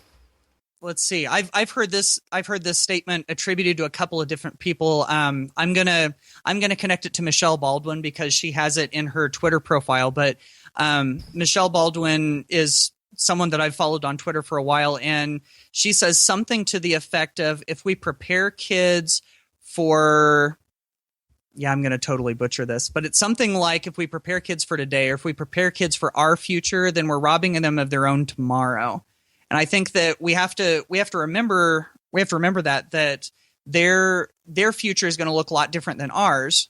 And we have to remember that the tools that we need to equip them and the skills that we need to equip them with are different than what we have. And we've got to continue to look forward to that and be flexible. I think that just tied into the conversation we were having. I hope that wasn't a total rabbit trail. No, I am with you. And if we're falling down the hole, we're going together. Yes. All right. Sounds good. Now, I want to shift gears a little bit, but it's along the same lines, but I want to get your perspective on a different perspective. Okay. Just for another perspective on a different perspective. I think I can do that. Okay. The student experience in your classroom. What would your students say about Mr. Miller based on everything you just said you believe in and how you construct it? What is the feedback you get from your students over these last years of you having this mentality? What would kids say about the experience in my class, or what's the feedback that I've gotten? I know that some kids have said that they feel like whenever I give them opportunities to engage in things online and create things online that it's kind of playing to their strengths, that they're used to those tools, they're familiar with them, and I'm just kind of giving them an opportunity to use those, but in an academic setting. I've heard some of them tell me that they feel like the things that we're doing are preparing them for the future.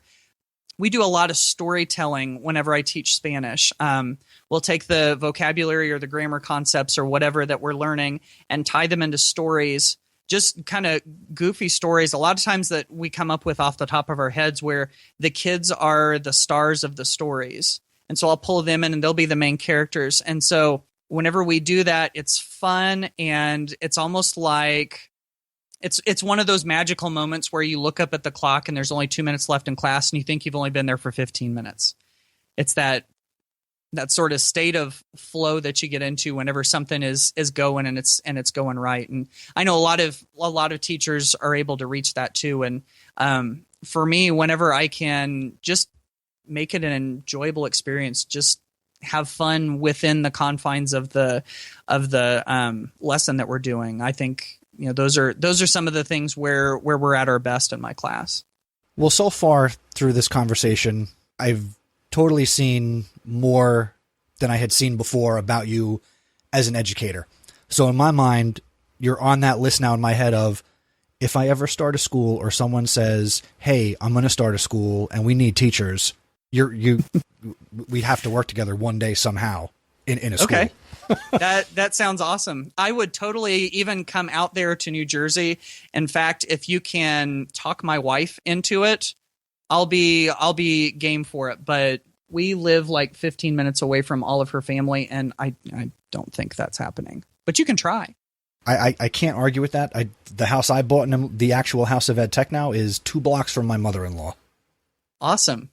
I think that's awesome, isn't it? We have a good relationship. Okay. I have nothing bad to say. Okay. Yeah. See, I'm the same way. I think and I'm a half an hour from my parents and less than 15 minutes from all of them. So yeah, it's good. Sorry. I think my mind's going about 100 different directions here, but yeah. How did we get to in-laws in this conversation? I love how this conversation is taking all these different routes that we didn't expect. That's the joy of conversation, no? Yeah. Totally agree. What excites you about education over the next, say, 1 to 2 years? Oh my goodness, that's a great question. And this is just me being totally honest, and I'm not sure exactly how this is going to sound. So I hope that that this isn't insulting in any way. I don't think it will be. But whenever I go out to conferences, whenever I present at conferences or do trainings at schools and that kind of thing, I talk to teachers a lot of times about the kinds of stuff that I'm doing in my class that is really changing the game for us, that we're able to be more efficient with Google Apps, or that we're able to get the perspectives and experiences of people from different states or countries through Google Hangouts and Skype, and that we're able to create things and publish them for people to see and all of that. I always have to remind myself that not everybody is at that level yet, and that's all still sort of new for, I'd almost say for the majority of the teaching population, that's all still pretty new. And the thing that excites me about the next year or 2 or 3 is that stuff is starting to become more mainstream. And when that stuff becomes more mainstream, then more kids are going to get those opportunities and experiences. And we're going to start to see, I'm hoping that we're going to start to see classrooms change, and we're going to start to see minds change and teaching practices changed. And I see that as the opportunity that we have ahead of us. And the other thing I think is that technology is always changing.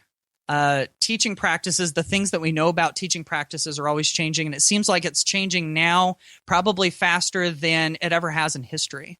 I really think this is an exciting time to be an educator. It's only going to get better, I think, just because of the opportunities and the tools that we have at our disposal. And so I'm just really excited to see where that all goes and how it all plays out. I'm not sucking up to you, but based on what you see, it's because of people like you and your website and your book that are having an impact in making those things happen and making it a reality for teachers in this country and probably all over the world, because I'm sure your book is available wherever people buy books. Yeah, pretty much, yeah. But no, I think you're exactly right. And there really are so many amazing educators out there. And I think that whenever we all step up to the proverbial microphone and lend our voice and share what we know and share what we think and have those discussions, more and more people find out about it, and it just spreads. And I think, I'm no different than anybody else in that way, that I just have my own experiences and the things that I've learned that I want to share with everybody else. And I think the more that we do that, the more it takes off, and, it kind of goes exponentially from there. And I think that's really how we change education. Is it happens, I think, one teacher, one classroom at a time, and continuing to get the message out about what works and what's good, so that we all have that same collective knowledge. And we have such great avenues to do that through social media and technology and the web. And so I think we're in really good shape, and hopefully you're continuing to get better. And you are in good shape, Matt, because you have, I'm looking at it here on Skype, you have the ATR 2100. You could take your message to the next level. To the next level, you think so, huh? I don't see why I don't know if you would call it Ditch That Podcast. I think that hurts the branding.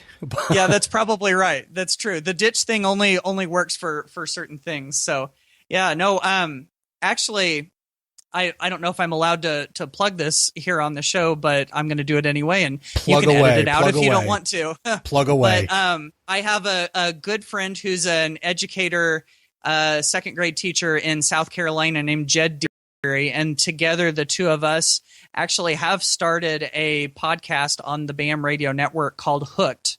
And it's all about engaging students, hooking them into your lessons. And we've had Dave Burgess, the author of Teach Like a Pirate. We've had, I think, 2 National Teachers of the Year and a couple of State Teachers of the Year, and just some other teachers that some people don't know about that are doing amazing things in their class too. And so yeah, that is a space that I'm starting to jump out into, that I'm having an awful lot of fun in. And I mean, you can see that fun too. And I heard you saying on a recent episode, this conversation you had at ISTE about how podcasting may just really take off here in the next few years, and I can totally see why. I've been bought into it for a few years now, and it's so neat that you can kind of listen to these messages that are custom tailored to you, and then turn around and go make one on your own. Absolutely. And you were, I think you were there for that conversation, no? When we were sitting on the floor. Yes. Yeah. Yes, I was there. I was in the little powwow that we had there on the floor at the Philadelphia Convention Center, and it was amazing, as you said. I got to reiterate, that was the best part of ISTE, was just sitting on the floor playing Duck Duck Podcast. That's great. And Angela Watson was there. She's the one who said it, that years ago that's how the Makerspace conversation started. Yes. And now look at Makerspaces. So I'm going to go with Angela. And I'm going to say, 3, 4, 5 years out, podcasting is going to be huge at a place like ISTE. Yeah. I had a conversation recently with sort of a big voice in the ed tech and education world who told me that that this person believes that podcasting will, in the next couple of years, will sort of revolutionize the way that people listen to messages, especially in their car. And, it's going to give us an opportunity to really use those times to learn and to develop and actually put something meaningful into our brain during that time. And I see it taking off like crazy too. So we're all in that same, keep talking about boats tonight. We're all in that same podcasting boat. Maybe pirate ship. And the nice thing is, though, as much as I learn from podcasts, I do have a couple of guilty pleasure podcasts that I can just kind of veg out on, and it's a nice thing. Yeah, absolutely. I know my list of podcasts is sort of starting to grow here, and obviously the House of Ed Tech is in it, and I just recently started listening to the Cult of Pedagogy. In fact, I think I yesterday and today were the first couple of them that I listened to, and I really, really like that. I love Angela Watson's, and I've got a whole bunch of them in here, Tech Educator and Principally Speaking, and there are all sorts of really good ones out there, aren't there? Again, I'm the choir. I everything you just said, I also listen to. Jennifer Gonzalez does a great job. I love Angela Watson. Jason, oh God, Mr. Bodner, shout out to you. Love you. Oh yeah, absolutely. Fellow Hoosier there. He's a good friend of mine, and his podcast has really taken off. It's been fun to listen to that from where it started until where it is right now, and he's doing a phenomenal job. Yes, I love Jason Bodner's show. I listen to it every week. That's me too. slowing And down. I'm not even an administrator. I'm not a principal, and I get so much out of it. He has great guests, and I think he asks really insightful questions. So there you go, Jason. Big shout out to you. Even for myself, I don't really have any true aspirations to become an administrator, but again, good, compelling content is good, compelling content, and I enjoy it. Yes. So there you go. Yes, totally agree. All right, Matt, we have gone all over the spectrum here today. Yes. So let's close it out. And before we let you go, let everybody know where they can find you, how they can connect with you, and how they can continue to learn from you. All right. Be glad to. So the best place to find what I do is at ditchthattextbook.com. And I will say one of the first things people will see when they get there is there's a free ebook there called 101 Practical Ways to Ditch That Textbook. And that's just a list with lots of little summaries and screenshots and icons and all of that of ways to get your class outside of the textbook, bring in creativity and technology and engagement and all of that stuff. And so that's available for free. That's different than the book. But I blog twice a week on that about technology and creative teaching and all of that. And so that's the best place right there. I am very active on Twitter. You can find me at @JMattMiller. That's the letter J, Matt with 2 T's and then Miller.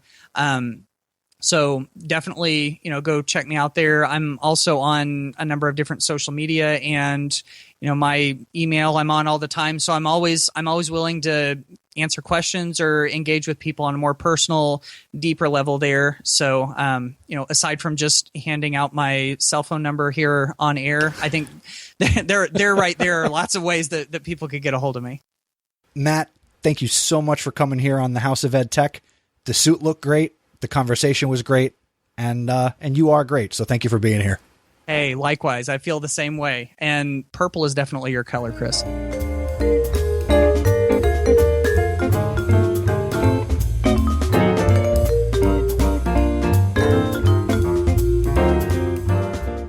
Thanks again, Matt. And the purple suit will now be put away until the next time you come to the House of Ed Tech. And now, before we go, let's meet this episode's House of Ed Tech VIP. Congratulations to Mr. Glenn Robbins. Glenn Robbins is the lead learner at the Northfield Community Middle School near Atlantic City, New Jersey. Glenn is a husband and father, and he's a crazy man because he is also a doctoral student. He's the organizer of Ed Camps, and he was also involved with the planning of the NJPA ESET 2 conference. Most recently here in 2015, he was the Middle School Educators Voice Award winner for Principal of the Year through the BAMI Awards.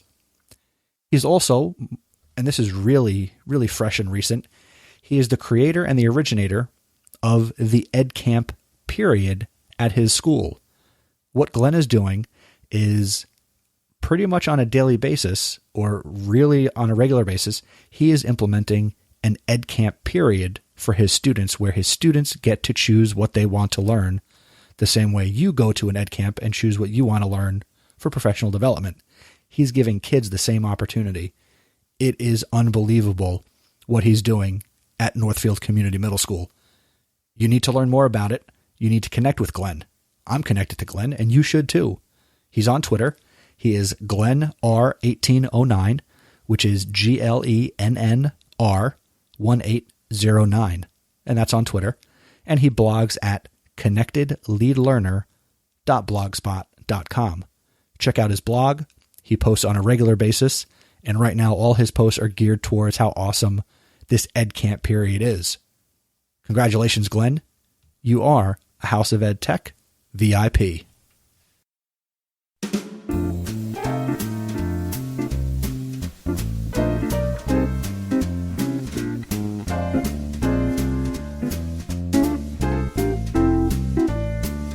And that is going to do it for this episode of the House of Ed Tech. Thank you again to Jill Dobrowanski for sharing your thoughts in the EdTech Thought segment about your Edscape experience.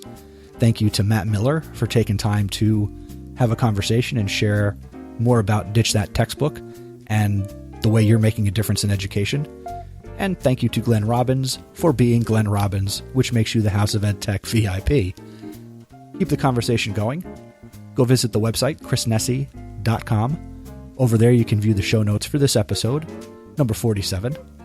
I would love for you to share your thoughts on the information and resources that I shared in this episode.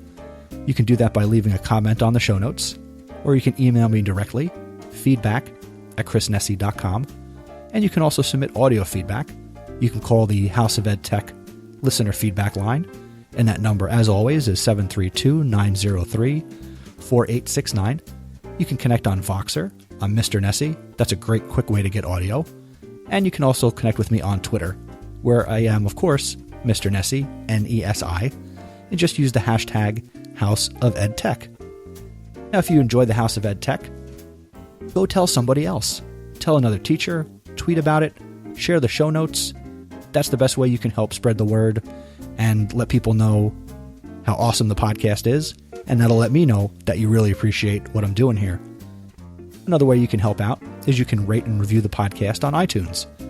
A 5-star rating, if you feel I'm worthy of that, and a positive review helps to keep the show front and center in the categories that I'm listed in, which is education, K-12, education technology, and then people can discover and enjoy the podcast.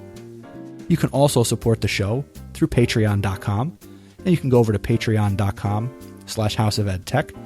Now, through Patreon, you can actually lend some financial support to the show, so you can donate it as little as $1 an episode, or you can go crazy. I'm not going to stop you. And again, that's patreon.com/houseofedtech. On the next episode of the House of Ed Tech, I'm going to be speaking with... That's going to be a surprise, so you will have to check out episode number 48, which will come out on November 8th, 2015. Once again, thank you for listening. I truly appreciate it. And remember, using technology isn't difficult. Just give it a try.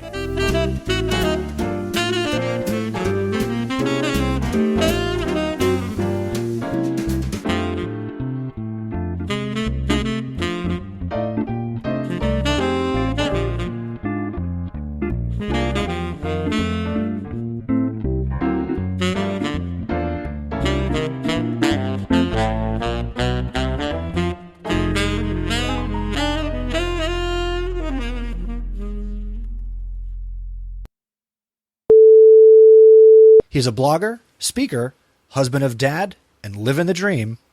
Wait, what did I just say? You said I'm a husband of dad. I don't know what that is. Let's see. We'll try that again. Yeah. Now, when you were out with your mom, did she check your crotch in the jeans and make sure everything was going to be good for this first day of school outfit? I have no comment on that question. The House of Ed Tech is a proud member of the Education Podcast Network. The Education Podcast Network. Podcasts for educators, podcasts by educators. For more, go to edupodcastnetwork.com.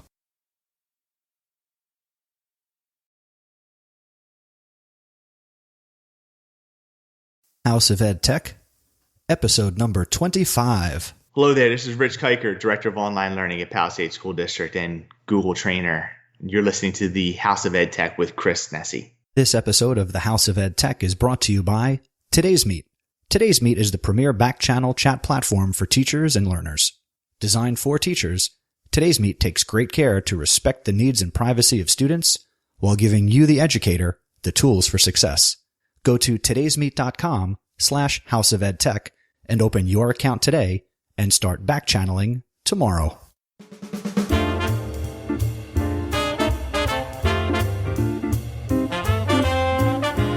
Welcome to the House of EdTech podcast.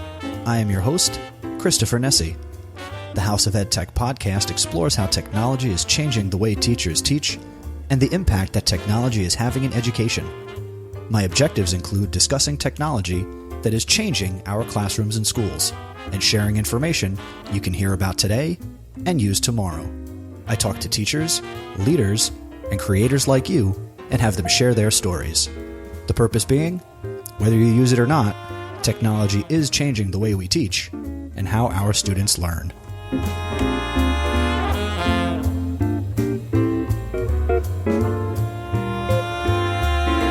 And welcome back inside the House of EdTech. I'm very excited that you're here, and I am also very excited to be producing this episode much differently than I've produced the previous 24 episodes. Christmas has come a little bit early here at the House of EdTech, and I have a brand new boom arm. I have a brand new microphone and shock mount.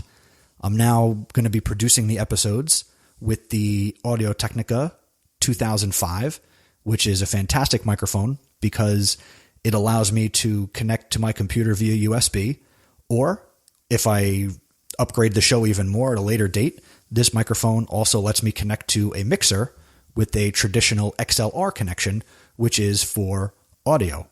So I'm really excited, and I hope you noticed the difference in the audio quality and also the improved production value here on the podcast. I do this for you as much as I do it for me. So I'm really excited, and I hope you enjoy all the episodes going forward. And if you have to go back and listen to something that I previously put out, I'm sorry. So enjoy the future episodes and enjoy this episode. Coming up, I do have my EdTech thought, an EdTech recommendation. I have the House of EdTech VIP, and my featured guest, I brought back Dr. Spike Cook, the elementary school principal, author, and podcaster, and he's going to be sharing some insight on his Corwin Connected Educator Series book later in this episode. I'm sure you'll also notice that at the top, I do have a new sponsor that I'd like to welcome to the podcast. So again, make sure that you check out today'smeet.com/House of EdTech. James from today'smeet.com has graciously offered to invest a little bit here in the program and finds value in it, just as much as I find value in today'smeet.com and the whole back channeling concept. It's really easy to sign up for, so make sure that you check out today'smeet.com and include back channeling in your classroom or next presentation. In addition to having a sponsor for the program, one way that you as a listener of this podcast can get involved with supporting the podcast, and I'm not looking, for a handout like I want to charge and, make this not free. The podcast will always be free.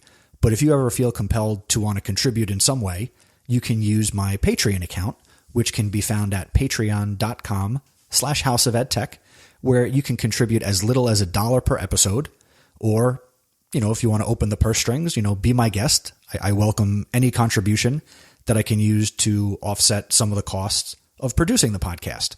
I don't think it hurts to ask. So again, you can check out patreon.com/House of EdTech. Now, I did promise in the last episode that I would kind of give my reflection on EdCamp New Jersey, which happened on Saturday, November 22nd.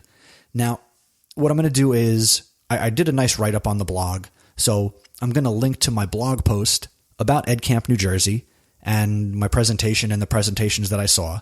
So if you haven't seen that on chrisnesi.com already, head over to the show notes for this episode, and I will also link to that blog post. But to keep it short and sweet here on the podcast, I had a great time. It was great to see a lot of the educators that I only get to see on Twitter, and it was nice to have lunch with them, and really even more so, get the opportunity to be involved with planning this conference and playing a role in the event actually happening. And as I said last episode, and I'll repeat it, it was a fantastic experience. If you ever have the opportunity to get involved with a unconference or any type of convention or event, try and take advantage of it. It's a worthwhile experience, and you can get a lot out of it. I was also recently accepted to the upcoming EdTech NJ conference that I've been talking about for a number of episodes that's coming up in January here in New Jersey. And I'm really excited that I'll be presenting my current workshop that I'm kind of traveling around with called Stop Curating and Start Creating, which is all about the mindset that you as an educator can have in producing content. Similar to what I do here on the podcast. I gave up just being a retweeter of other people's content, where I now create content, and there's still curating involved, but I'm putting a name and a face to it. So I really enjoy that, and I'm looking forward to fine-tuning that presentation and presenting it at the upcoming EdTech NJ conference. And you can find more information about that at edtechnj.com, and also follow the conference on Twitter, edtechnj. And now, without any further ado, let's head over to my interview, which, let me preface, I did record on the old microphone, so there is a little difference in audio quality. Let's welcome back Dr. Spike Cook.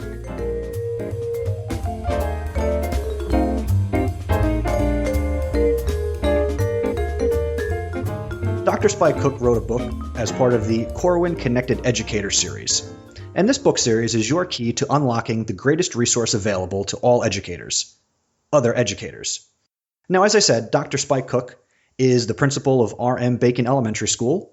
He has his great website and blog at drspikecook.com, and he's always available on Twitter. His username is Dr. Spike Cook, and he last appeared on the podcast in episode number 16.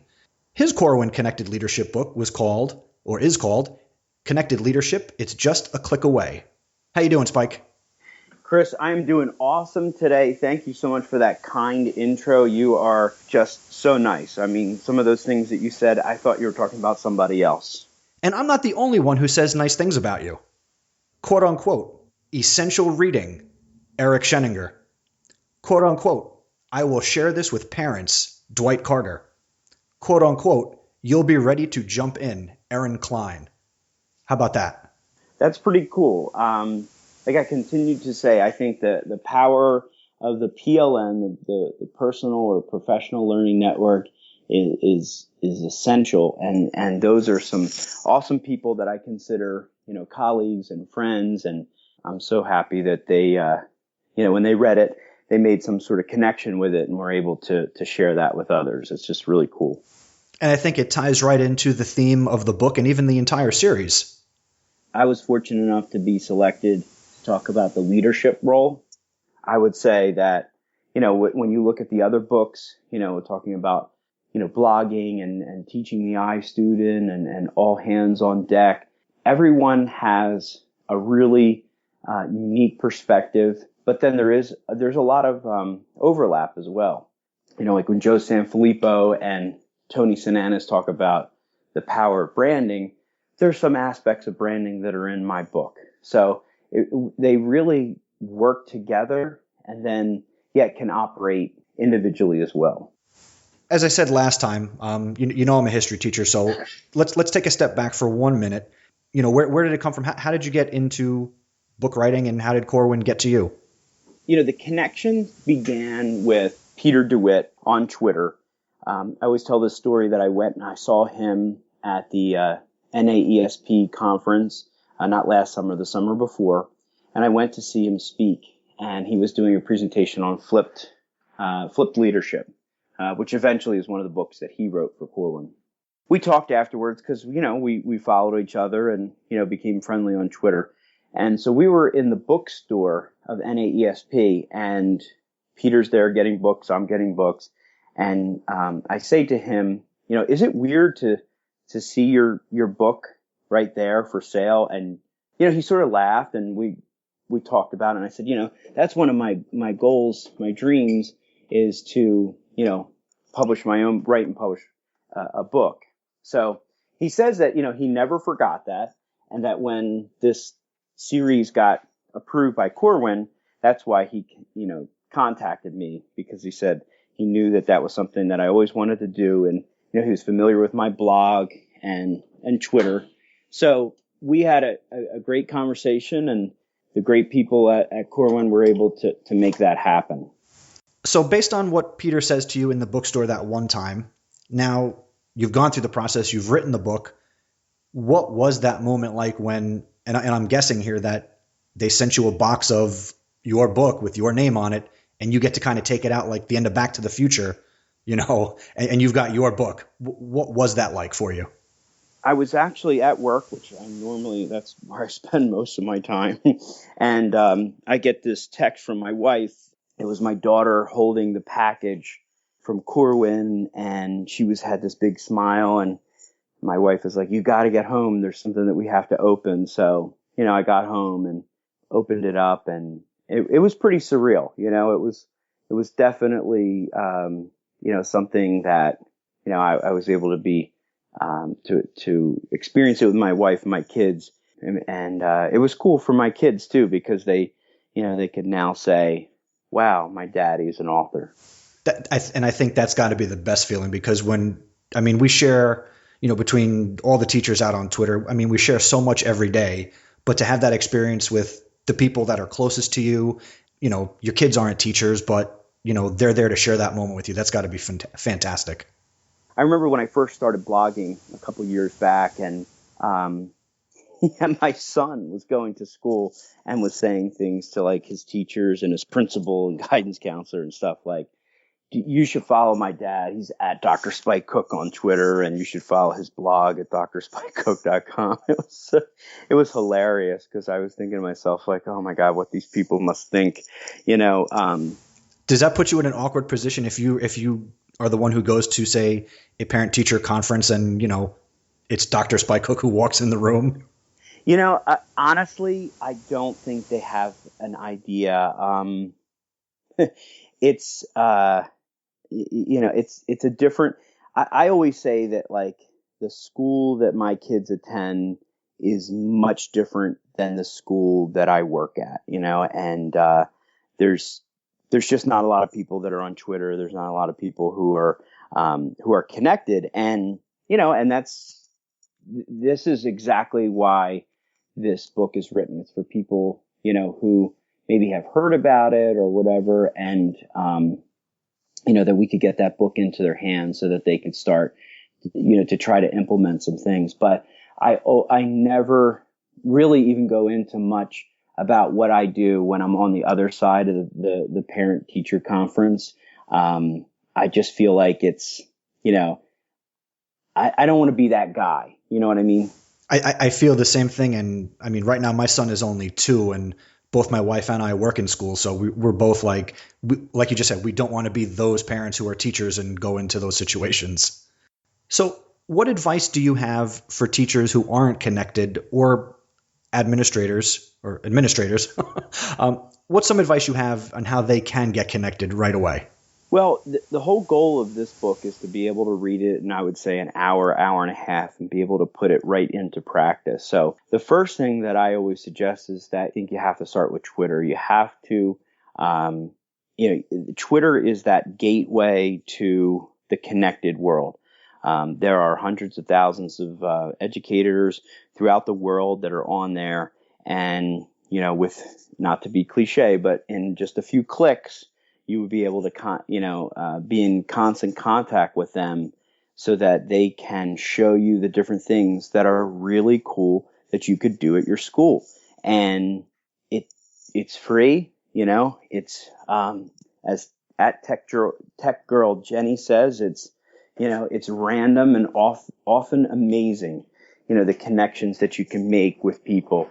So I think that that's exactly where you need to start. I think the second thing is that you have to, work with your teachers.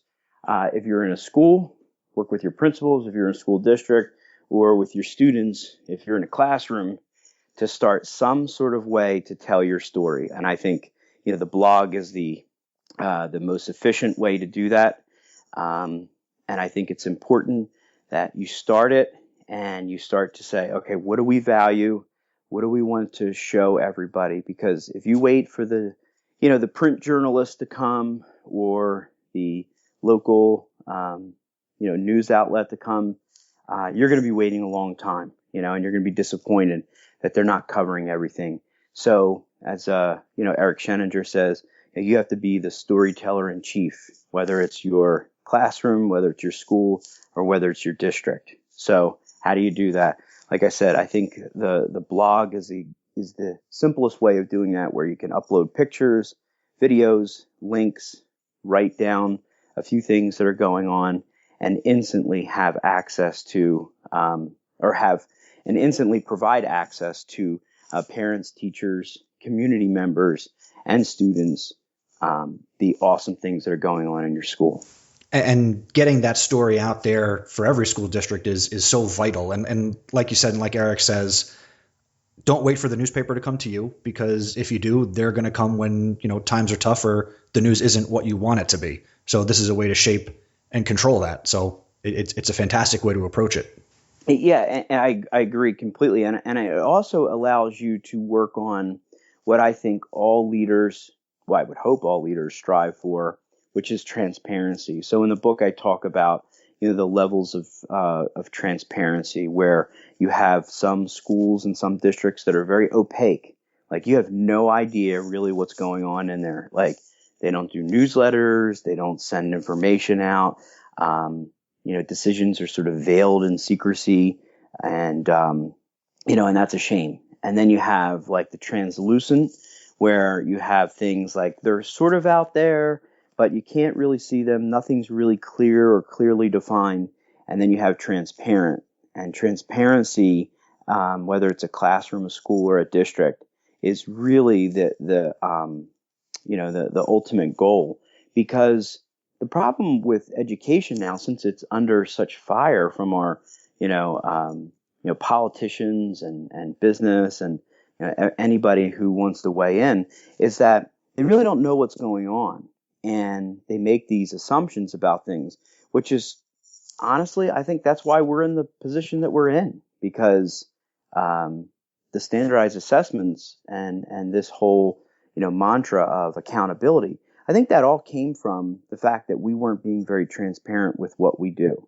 And I think that I certainly utilize social media to talk about all the great things that are going on, and also to tell the story of how hard my teachers are working. Like, it's such a cliche now to bash teachers, and I'm so against that. And I think that as a principal, it's my duty to highlight the things that they're doing and also how hard they're working. I mean, these people are, they're giving their life energy to making sure that students are better.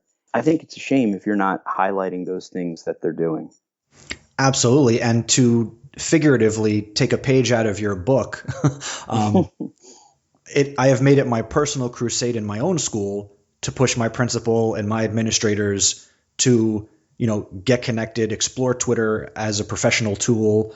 I've been pushing my principal to take her once a month report to the Board of Education, and let's put that to video. Let's put that on our school website, which I happen to also maintain, and just constant encouragement and teaching about what is possible when they do tell the story of what's going on in the school.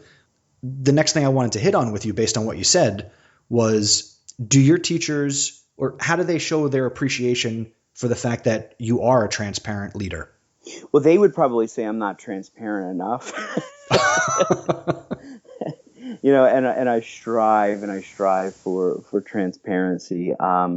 But no, in all seriousness, though, I think they appreciate it, because I think what they see me doing is that I'm trying to, tell the school story, and I've been very positive in that approach. I try to help them, knowing that not all of them are going to start their own blog, and not all of them are going to start their own, a video or Twitter or anything like that, with their classroom. I'm very transparent when it comes to that. Like, there's cool things that are going on that meet the expectations of what we want going out to everyone, that it's going to be documented. And that's really special. So I think they understand that I have their best interest at heart. These are some tools that you could utilize to be better. And it's really cool when I see the teachers take those risks and those chances, because I know that, education is a very conservative enterprise. It's sort of designed that way. So when I have some people who have been, sort of cultured for as long as they were in school, when they were in college, and then their beginnings, years of teaching, they were very much cultured to do things a certain way. And now we're really asking a lot. With your leadership style being as transparent as you make it and being an example setter, I'm sure it's easier for your teachers to then take those risks that you would then turn around and support them when they take them. Yes, my teachers definitely feel much more supported, and in a sense, we've accomplished some awesome things. I mean, we have, at least, I would say 6 or 8 of our teachers, our classroom teachers that are doing, weekly blogs that are, talking about the different things that are going on, doing videos, and really trying to connect with the community in that way. One of the things I'm so excited about is that we've had 3 teachers that are now followed by Sophia. They're going to be blogging, because they're doing flipped classroom.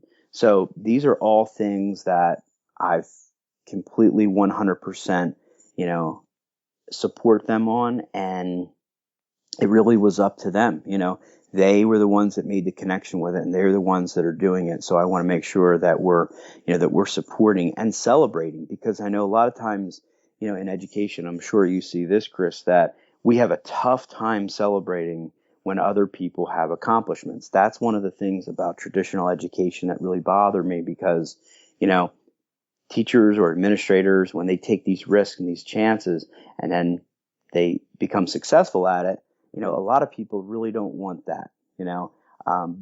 It's sort of like the Adam Bellow quote that I just saw the other day. Twitter is the teacher's room that you're always looking for, because you know how it is. It's really tough. I did see that quote, and I mean, I remember when I was going through my teacher training, I'm sure you heard the same thing, avoid the faculty lounge. It's the worst place you can go. Yeah. So how do you do that, and how can you do that and be successful at the same time? I don't know. I know that it's troublesome for even me, being compared to other principals in my district. This is something that I choose. This is an avenue that I've chosen. And I don't think that everybody should. I mean, I would hope they would, but I know that the reality is that they won't. But just my very nature of, blogging and tweeting and, writing a book, it does send a different message. And there's some people that walk away from that and say, hey, you're making us look bad. And that's the thing. I'm not trying to make anyone look bad. I'm trying to make us look better as a school and as a district. It's the sad, seedy underbelly of not just education, but pick the industry. And, in theory, success should breed success. And what happens is, like you're saying, people want to tear you down when they can't do enough to make themselves better. And that's the sad part when we're educators in this specific field and we try and promote to children not to do that and how to pick each other up. Yes. Providing feedback and recognition is one of the classroom instruction strategies that works, that have been researched by Marzano and the folks at McCrell. And I've always said that it is something that we struggle with. We really struggle in education with providing that feedback and recognition when it comes to ourselves and teachers. And the problem is that, with students, it's easy, like teachers, I see them do it all the time. They want to highlight the great things the kids are doing. They want to encourage the kids that aren't, necessarily doing what they need to do to raise up to their expectations. But then when it comes time to do that for teachers or other administrators, things get thrown around like, oh, you only play favorites, and, or that person is just out for themselves. And that's certainly not what this is all about, but you have to stand the test of time, and know why you got into this, in order to combat that, because, leadership in and of itself is a very isolating occupation. But teaching is an isolating occupation. That's right. Yeah. Yeah. It is very, close your door and then you can move on, and do basically what it is that you want to do. So I think that, a way to combat that, is to get connected, to utilize the the tenets of social media, which is, connection, developing a learning network that's going to, make you become better, and then, take the next step and turnkey that so that others can learn. And the other way to stand the test of time, as you have now done, is to write a book and immortalize yourself on a shelf. Yeah. I am just floored by the sort of the attention that brings, and I'm very fortunate from my school district who's made the book available to administrators if they want to check it out, and had some really good conversations with people about the fact that, like, wow, they're like, I didn't realize what you were doing, and that means a lot, because sometimes it is hard to get that recognition from the people that you're in constant contact with every day. So what does the future hold in terms of any future writing projects? Well, right now I am working on a project with Jessica Johnson and Teresa Stagger, who are the co-host of the Principal PLN podcast. And we're writing a book on isolation and leadership. And, the first part of the book is about how social media can help people to overcome that isolation. And then the second part is actually going to be focused on how to help those who are connected deal with the isolation that comes with connection. And I know that may seem like a misnomer or a contradiction in terms, but the more connected that you become, you generally become more isolated from those people that you work with every day. And sometimes you even become, isolated because you're connected, like getting back to that thing that we were talking about before. If you want to be, the person who,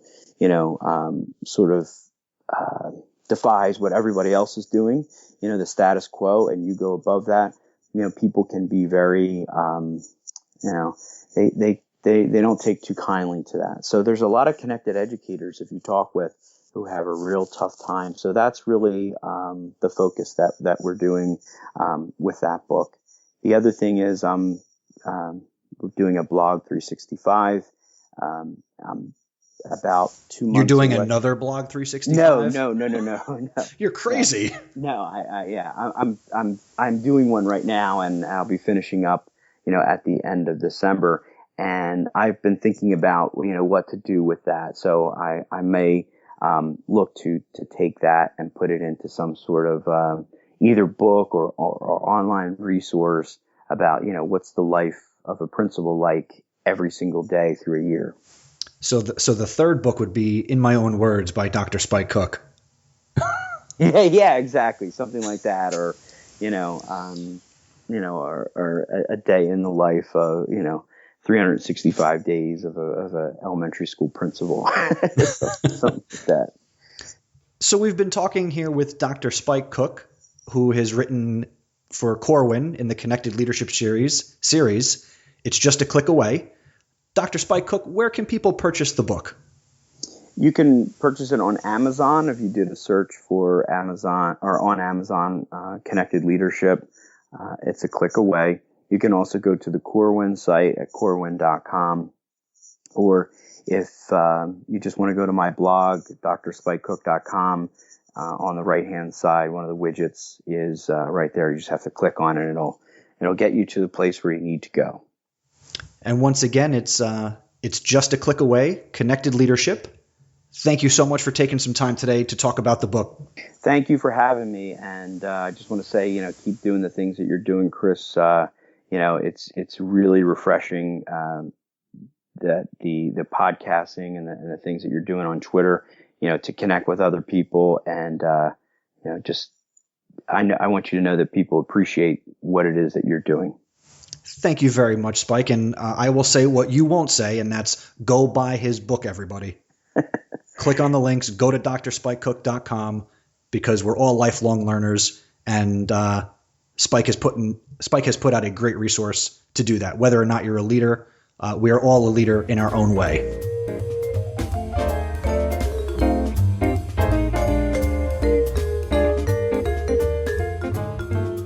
And now for my EdTech thought.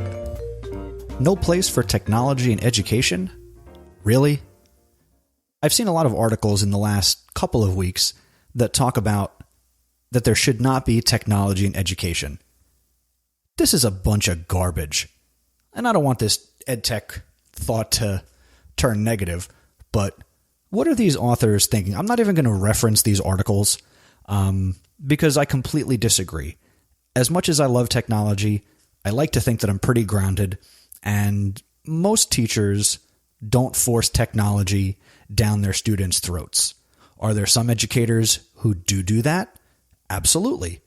Just like there are educators out there who do a lot of bad things and shouldn't be teachers, but you try and find those people, you get them out of the classroom, and we should be, I'm not saying get the bad tech educators out of the classroom, but continue as people who positively use technology, keep teaching and talking to teachers about how they're using it.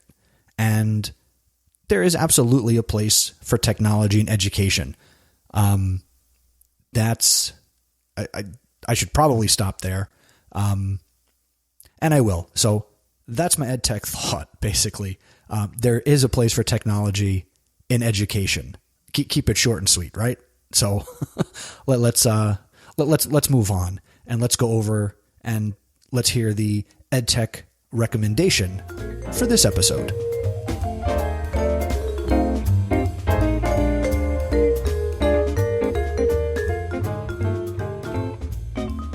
I'd like to talk today about Canva.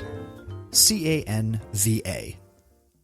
Canva gives you everything you need to easily turn ideas into stunning designs.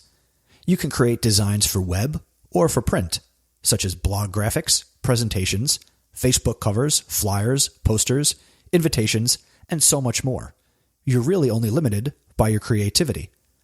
With Canva, you can edit your photos using preset filters or get advanced with photo editing tools like brightness, contrast, saturation, etc. With more than 6 quadrillion options, and I'm not making that up, you will never be stuck for a choice. Canva makes it easy to work with others, letting you share and edit your designs with family, friends, and coworkers. This is a great tool for students. It's pretty much free for the most part, and they also have an app that you can use on iPhones and iPads. So I recommend that you check out Canva, which you can find at canva.com. And I've got a special surprise for you. I have a second EdTech recommendation. The second recommendation is the website slackmath.com, SLACK math.com. And this is a website that has created QR video solutions that appear on math worksheets. So how does it work? You go to slackmath.com and you pick your content area: algebra, advanced algebra, geometry, pre-calc, Accuplace or prep. I'm looking at the website right now. And you can print out worksheets with 8, 10, 12 math problems.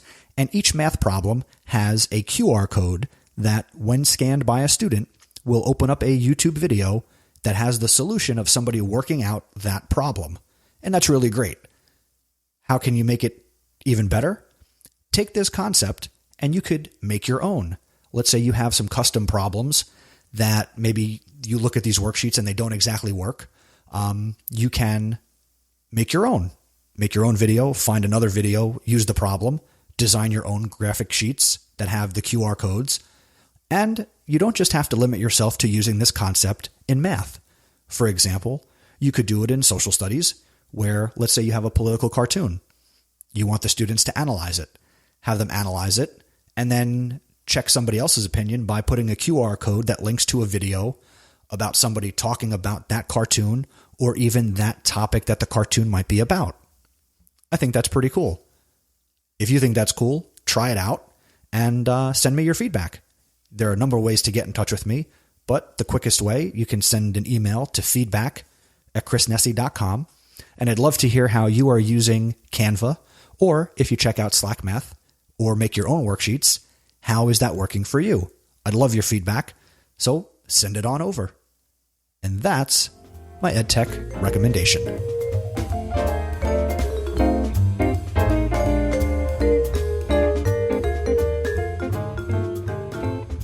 And now for the House of EdTech VIP. Congratulations to David Saunders. Mr. Saunders is an educator, technologist, designer, and librarian.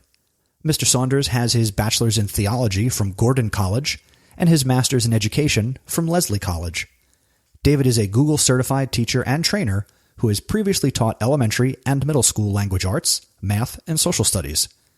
Currently, David is the media specialist and academic technologist for the Greenwich County Day School, and he is also a co-host for the Tech Educator podcast, along with myself, Jeff Bradbury, and a cast of thousands over on teachercast.net. I recommend that you connect with David. He is Design Saunders on Twitter, and also check out his website, designsaunders.com, SAUNDERS. Congratulations, David. You are the House of Ed Tech VIP.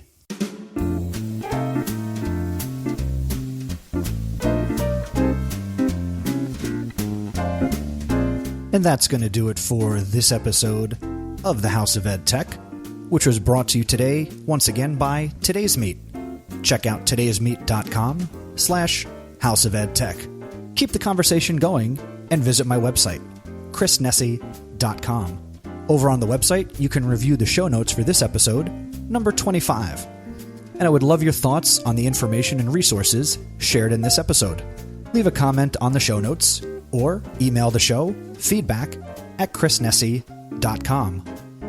You can also submit feedback by calling the House of Ed Tech listener feedback line at 732-903-4869. Or you can connect with me on Voxer. My username is cnesi4602. And please connect with me on Twitter. I'm Mr. Nesi, MRNESI, and just use the hashtag House of Ed Tech. If you enjoy the program, please rate and review the podcast in iTunes. Your 5-star rating and positive review will help keep the House of Ed Tech front and center for other educators to discover and enjoy.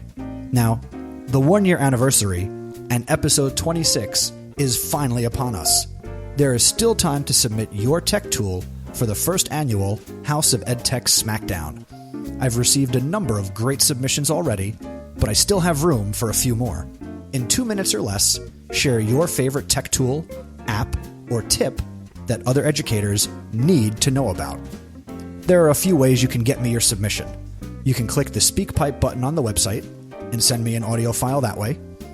Again, you can call the feedback hotline, 732-903-4869, and also on Voxer. And you can also send me an audio file directly through email. You can send me a WAV, an AIF, or an MP3 to feedback@chrisnesi.com. I'm really excited because I've been doing this for a year. I had a great blog post that I posted recently over on chrisnesi.com, and I talked about how and why I got into podcasting. I will link to that in the show notes, and I'm actually going to read some of that blog post next week in addition to sharing with you a number of awesome tips. Episode number 26 is going to be released on Sunday, December 21st, 2014. I hope you tune in. Please tell a friend. I'm just so excited. So thank you for listening. And remember, using technology isn't difficult. Just give it a try.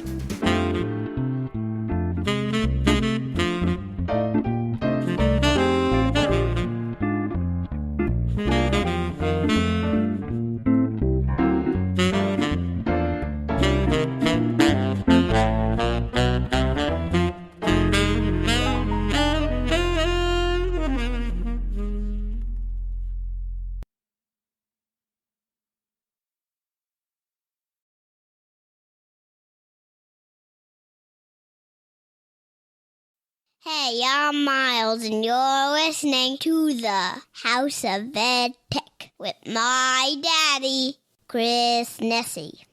Support for this episode of House of Ed Tech comes from my awesome supporters. If you want to become an awesome supporter, simply go to chrisnesi.com/awesome.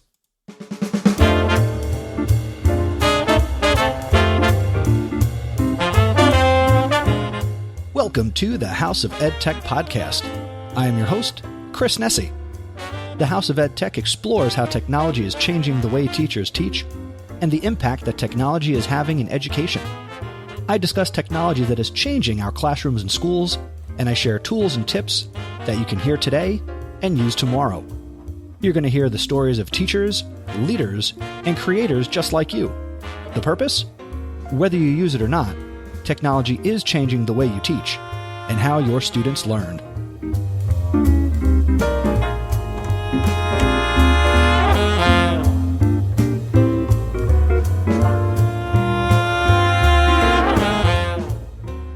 Hey everybody, welcome back inside the House of EdTech podcast. Very excited to be here creating this episode for you because this is How to Podcast Part 2. In episode 96, we talked about why you should podcast. So if this is your first episode, first and foremost, thank you for downloading the episode. Hopefully after this you will subscribe. If you subscribed already and you're only into this a couple of minutes, hey, thank you so much. I really appreciate that. And I do not think you're going to be disappointed. Coming up in this episode, we're going to talk about 3 aspects of the How to Podcast. And then we're going to pick back up with that in episode 98. But in this episode, we're going to address 3 things. First, your topic. What should you podcast about? Number 2, your avatar. Who should you be podcasting for? And number 3, the equipment. And we're going to take a look at whether or not it is expensive to start and maintain a podcast. In episode 98, to give a little bit of a teaser, we're going to talk about the recording and editing software. How do I record and edit my podcast? If you're listening to this well into the future, you're not going to have to wait that long. But if you're listening to this right now, as I have just released it, then you have to wait 2 weeks. But that's okay. And we're also going to talk about recording interviews or a co-host or other aspects of that. And that's all going to be coming up in episode 98, along with, the process of creating the podcast and also how to grow your podcast. But before we get into the podcasting, something I do each year is the House of EdTech Smackdown. And 2017 is no different. This is going to be the 4th time that I do this. And this is where you get to be a part of the podcast. Each year, I have listeners just like you send in their tech tips, tools, recommendations, and they go to chrisnesi.com/feedback. They send it to me on Voxer. So if you've got something you're really excited about, a tech tool, a tip, a recommendation, a website, or you just want to share, a little bit of how you've done something awesome this year with education technology, now is the time to get it in. I need your responses in your audio or your emails or your messages by December 1st, 2017, because episode 99 will be released on December 3rd. Be a part of the 2017 House of EdTech Smackdown. That's my little promo for this. So again, chrisnesi.com/feedback, and I will repeat this at the end of the show. If maybe you zoned out, maybe you're on the treadmill or you're somebody who's raking leaves and you think I'm watching you. I'm not really watching you. I also have a little bit of feedback that I'd like to get to here at the top of the show. This first piece of feedback comes from John Kensek. He is JP Kensek on Twitter, and that's JP Kensek. And he let me know on Twitter that he is inspired by me and the podcast, and he is considering starting his own. And he asked about focusing on a specific area, or is keeping the podcast more general a better idea. And John, my advice to you would be to drill down and really find your target audience and really be specific in the things that you want to podcast about. Now, that's a little different from my show, although in a sense, this podcast is a drilled down niche education podcast because I focus on education technology, because there are really no rules and this show can be whatever I want it to be, whenever I want to do whatever I want. I can throw in things related to education in general, and sometimes I do that on the EdTech Thoughts that you'll hear on the podcast from time to time. So that's my approach to that, and that's my answer to your inquiry. If you need anything related to podcasting, hopefully, you'll feel comfortable to continue to ask questions on Twitter, or you can Vox me, and I'm more than happy to help out. And I really appreciate you taking time to send in that feedback via Twitter. Stella Pollard. She slid into my DMs, as the cool kids say, and Stella could not wait for information on a microphone recommendation. But the last episode 96, did stop her from purchasing a Blue Snowball microphone. So, Stella, I'm glad you did not buy it. I know I sent you the information, but I will get into more about microphones later on in this episode. So if you're not connected with Stella, I will have a link to her Twitter in the show notes for this episode at chrisnesi.com/97. And I do want to take a minute here to, and I'm only going to apologize once, and I know I don't have to, but I'm going to take a second here to say I'm sorry for the way my voice sounds. I should have recorded this last week, but for whatever reason, my voice gave out this week, and I am working through it. Maybe you're sitting in your car, or, you know, you're on the treadmill, or you're running, or raking leaves, and no, I'm not watching you over in Canada raking your leaves. And the one person who I'm talking to understands what I just said. So I just want to say I'm sorry for my voice, and maybe it doesn't sound any different to you. But in my head, I feel like I sound like a sexy dolphin. Next up, we have a little feedback from Derek Crabtree, and this came in over on the Flipgrid. So let's turn it over to Mr. Crabtree. Hey, Chris. My name's Derek Crabtree. I teach 8th grade U.S. History at Heritage Middle School in Blount County, Tennessee.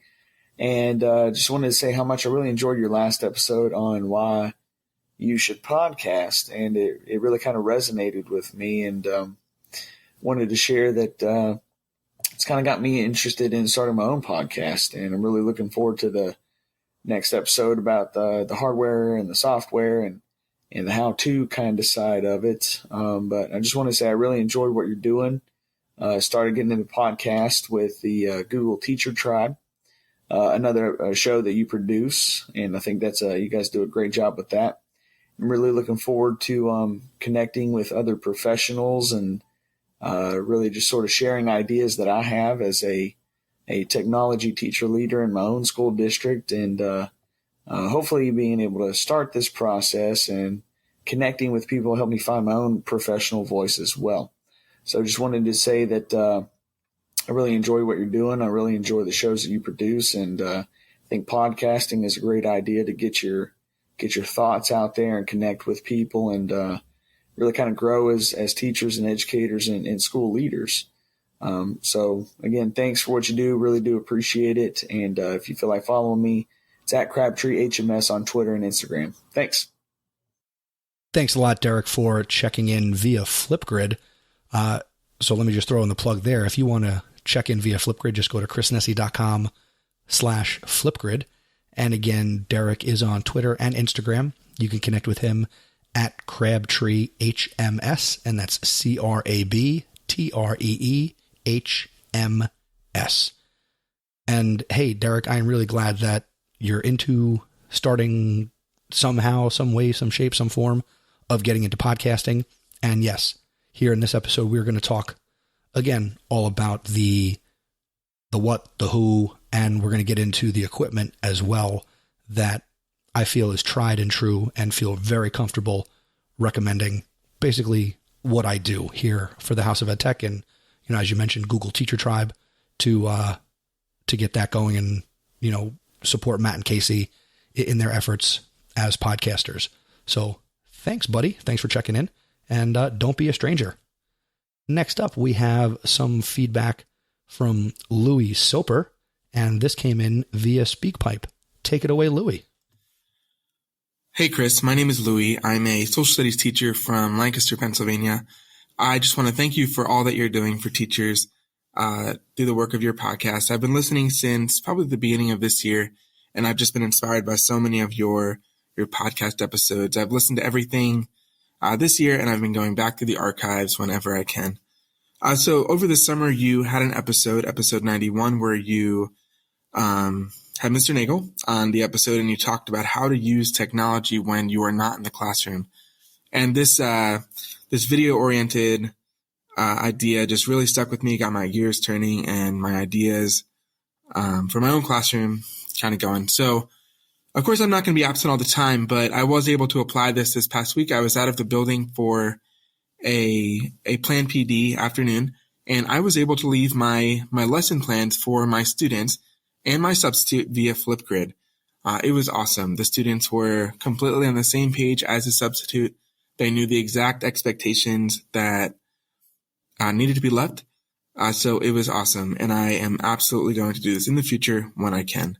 So thank you again for all that you do for teachers. And I look forward to listening to more. All right. Have a great day. Louis, I was really glad to get your SpeakPipe message because that was really a great episode to talk to Nate and really get that insight on how teachers can not be in the classroom, yet still have a presence and really continue to support their students. And Nate shared a lot of great tips, and I'm glad you were able to implement Flipgrid and that you had success. And even if you weren't successful, I would hope that you would have still been inspired to, try it again, or maybe if Flipgrid wasn't the platform, that you would have tried something else. But definitely great to hear, and hopefully you connected with Nate, and I will link to that episode in the show notes.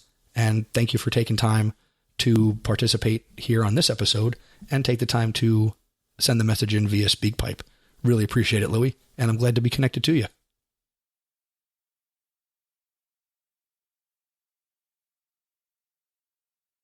And our next piece of feedback comes also going back to Flipgrid. I'm going all over the place here on the House of Ed Tech, computer. So back over to Flipgrid and take it away, Dan Kreiness.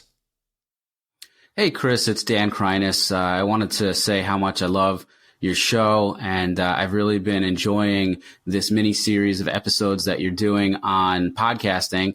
As a new podcaster myself, it's been inspirational to say the least. And what I enjoy most about podcasting is that it allows me to learn so much from other people and the guests who I have on the show. But it also helps support teacher collaboration and professional development in a way that people connect with that's very different from your traditional professional development. So I just wanted to say how much I appreciate the show and how much I really am enjoying these episodes on podcasting. And keep up the great work. Love House of Ed Tech, and thank you very much. Dan, thank you. First, it's nice to see the video. I love Flipgrid now for just this reason alone, that I feel even more connected to people who are leaving feedback for the show. So what I take away from your video is I see the pop filter. So you've got a microphone, you are set up, and Dan is podcasting. So let me just shout it out here. There's the link. So I'm going to link to it in the show notes, but it's leaderoflearning.com/podcast. So go check out Dan's podcast and encourage him, send him feedback, go give his podcast a listen, subscribe to it, let him know what you think, and let's help another educational podcaster start to grow and find their place in the space. Ooh, that rhymed.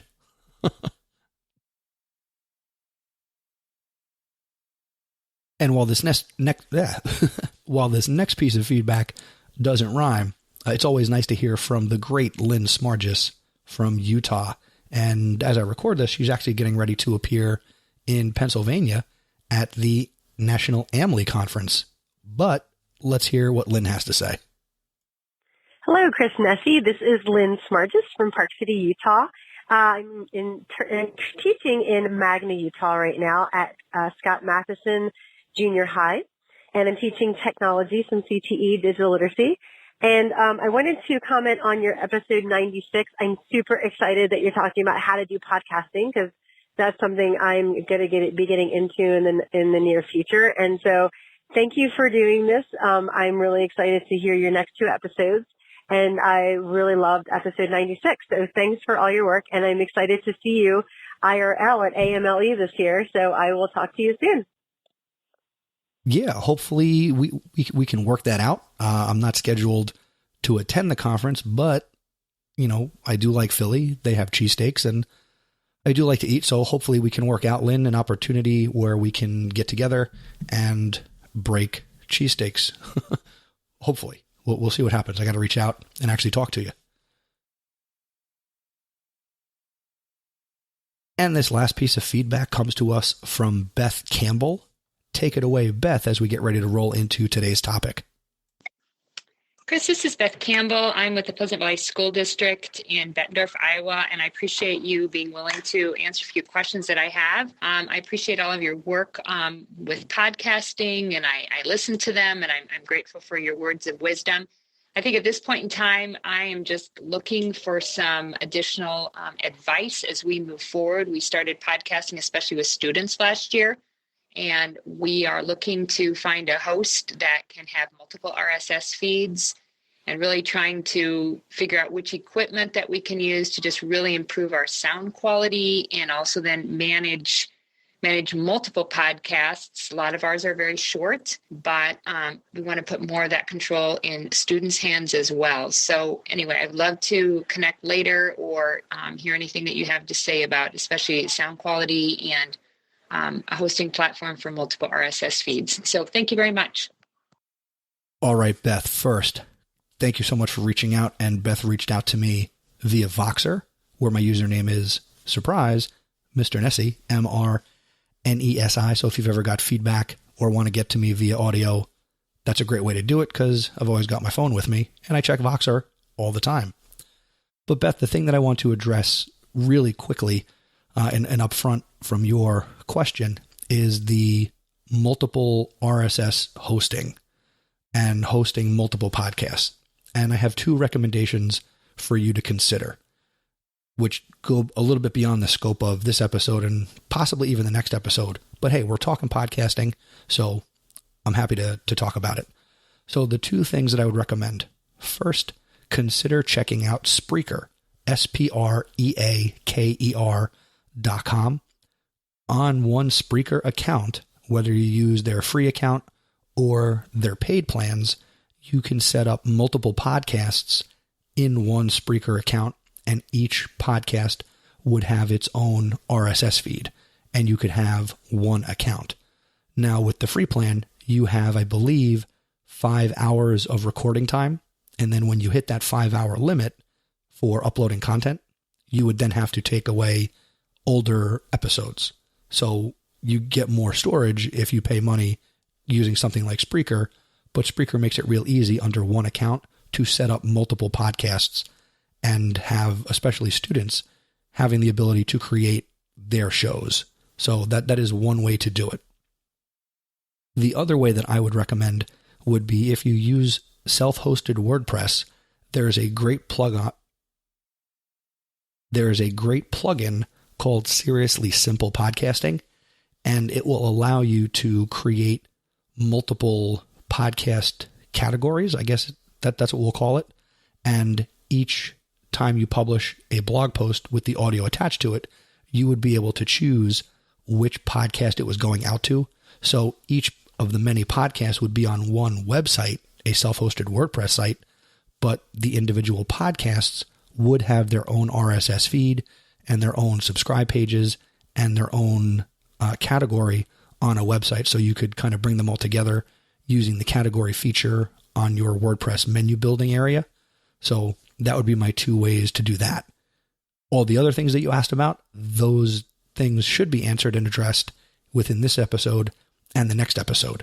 But I wanted to finish with your piece of feedback because that would really get us started on today's topic. So with that, let's dive into the featured content for this episode.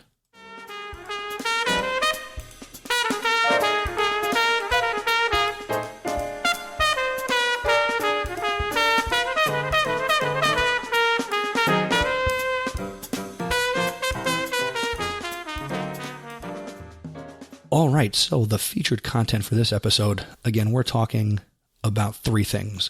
We're talking about what should I podcast about? Who will I be podcasting for? And the third thing is it expensive to start a podcast? So let's break this down and let's start with number one, your topic. What should you podcast about? This is the number one thing that holds so many people back from starting their podcast. It also comes down to planning, and people who want to plan the plan of the plan, to plan the plan of what they're planning, to maybe plan about podcasting about. So step one get your head in the right place. Podcasting, like so many other things, is a marathon.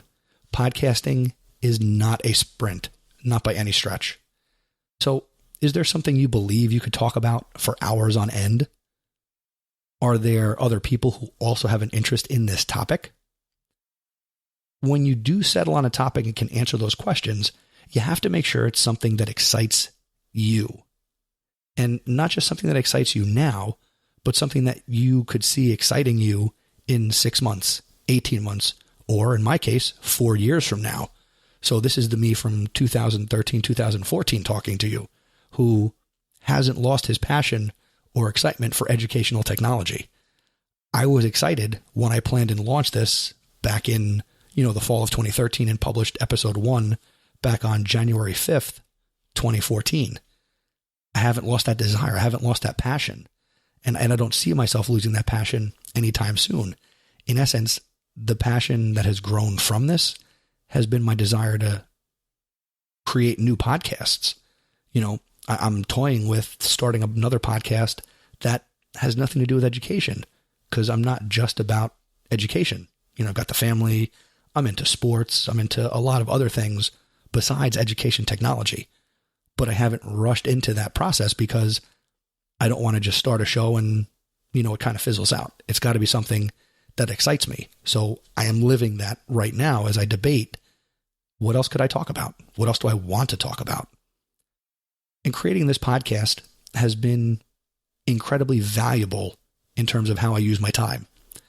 I've approached this podcast since day one with the mentality of building a tribe of passionate followers just like you around a topic that I happen to also be passionate about. Author Seth Godin talks about tribes so often in his writing. And if you can inspire 1,000 people to join your tribe, then the world is yours. What is your thing, inside or outside of education? Maybe you have no interest in podcasting about education. That's fine. What else do you like? Stacy Lindes will appreciate this. Maybe your thing is making wallets out of duct tape. Go start a duct tape wallet making podcast. I think there's one out there. In fact, we have found a podcast that relates to duct tape art. But what's your thing? What wouldn't you shut up about? What could maybe drive your partner, your loved one, to say, hey, go record this and share it with other people? What is that thing for you? If you maintain your focus, the question becomes not if you and your podcast will succeed, but when you and your podcast will succeed. When I started, my mantra was and continues to be the little podcast that could. So I ask you, what do you want to podcast about? If you know what that is, share it with me. Leave a comment on the show notes. Send me that feedback. My word for not just this year, but all the time is pusher. I'll push you. I will question you. You heard me, talk to Monica Burns a couple episodes ago about why there's no Monica Burns podcast. And I think there should be, Monica, so we need to get on that. So what can we do to get you to figure out your topic? If you know what it is, I'd love to hear about it. And if you're still scared to podcast or still unsure, please reach out. Please allow me to have the opportunity to push you.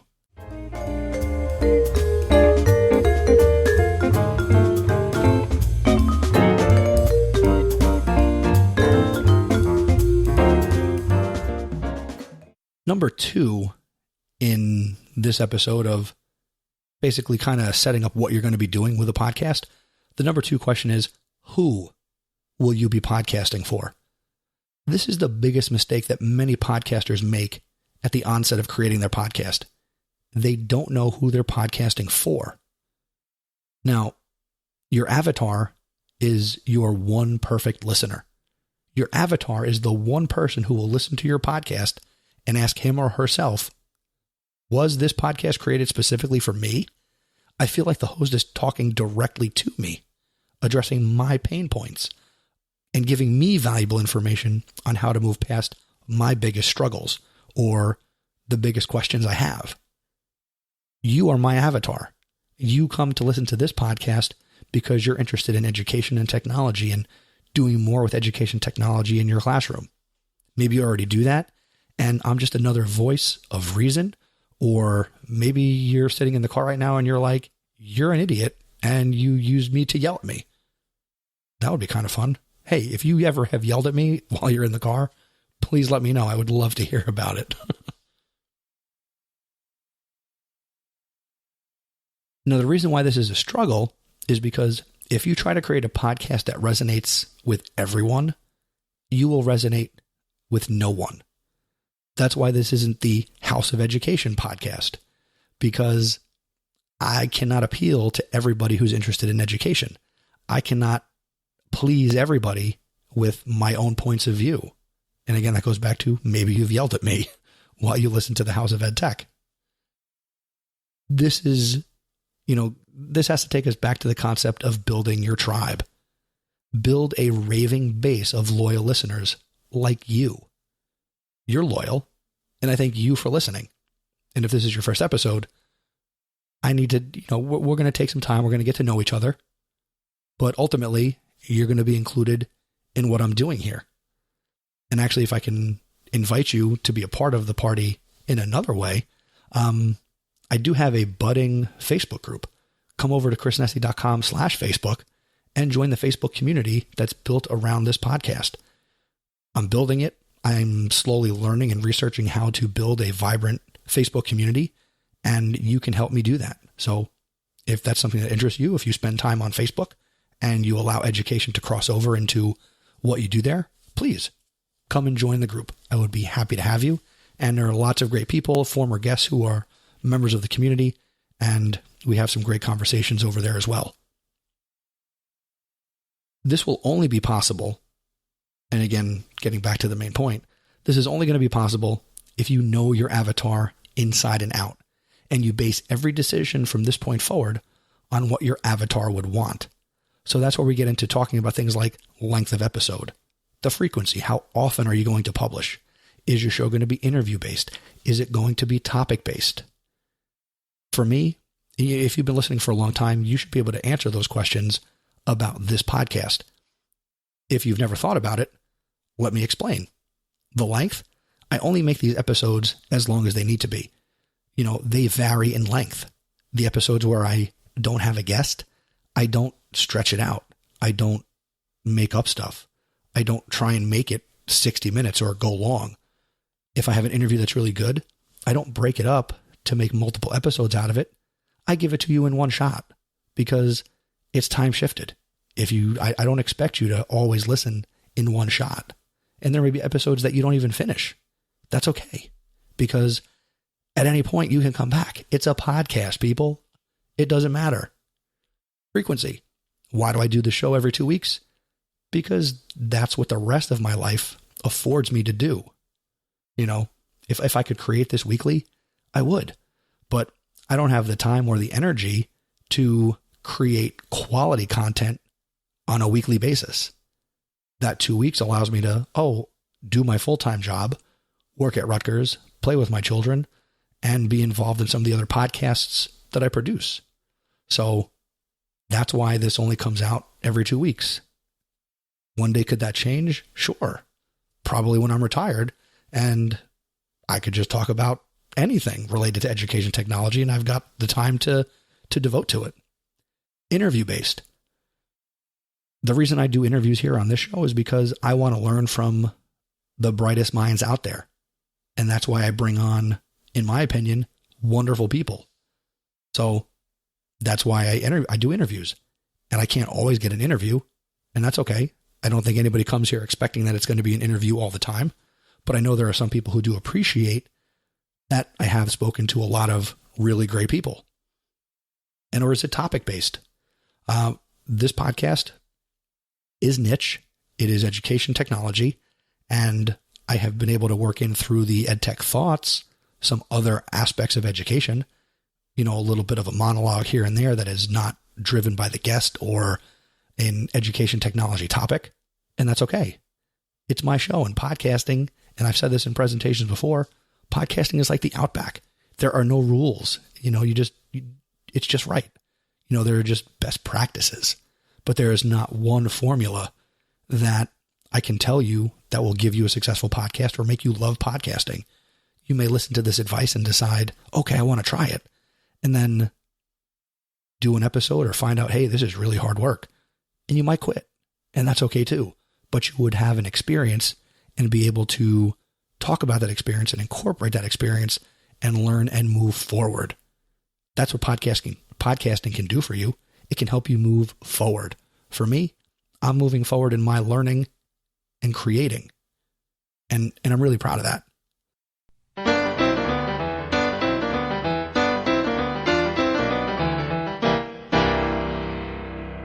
All right, this is the part that many of you have been waiting for.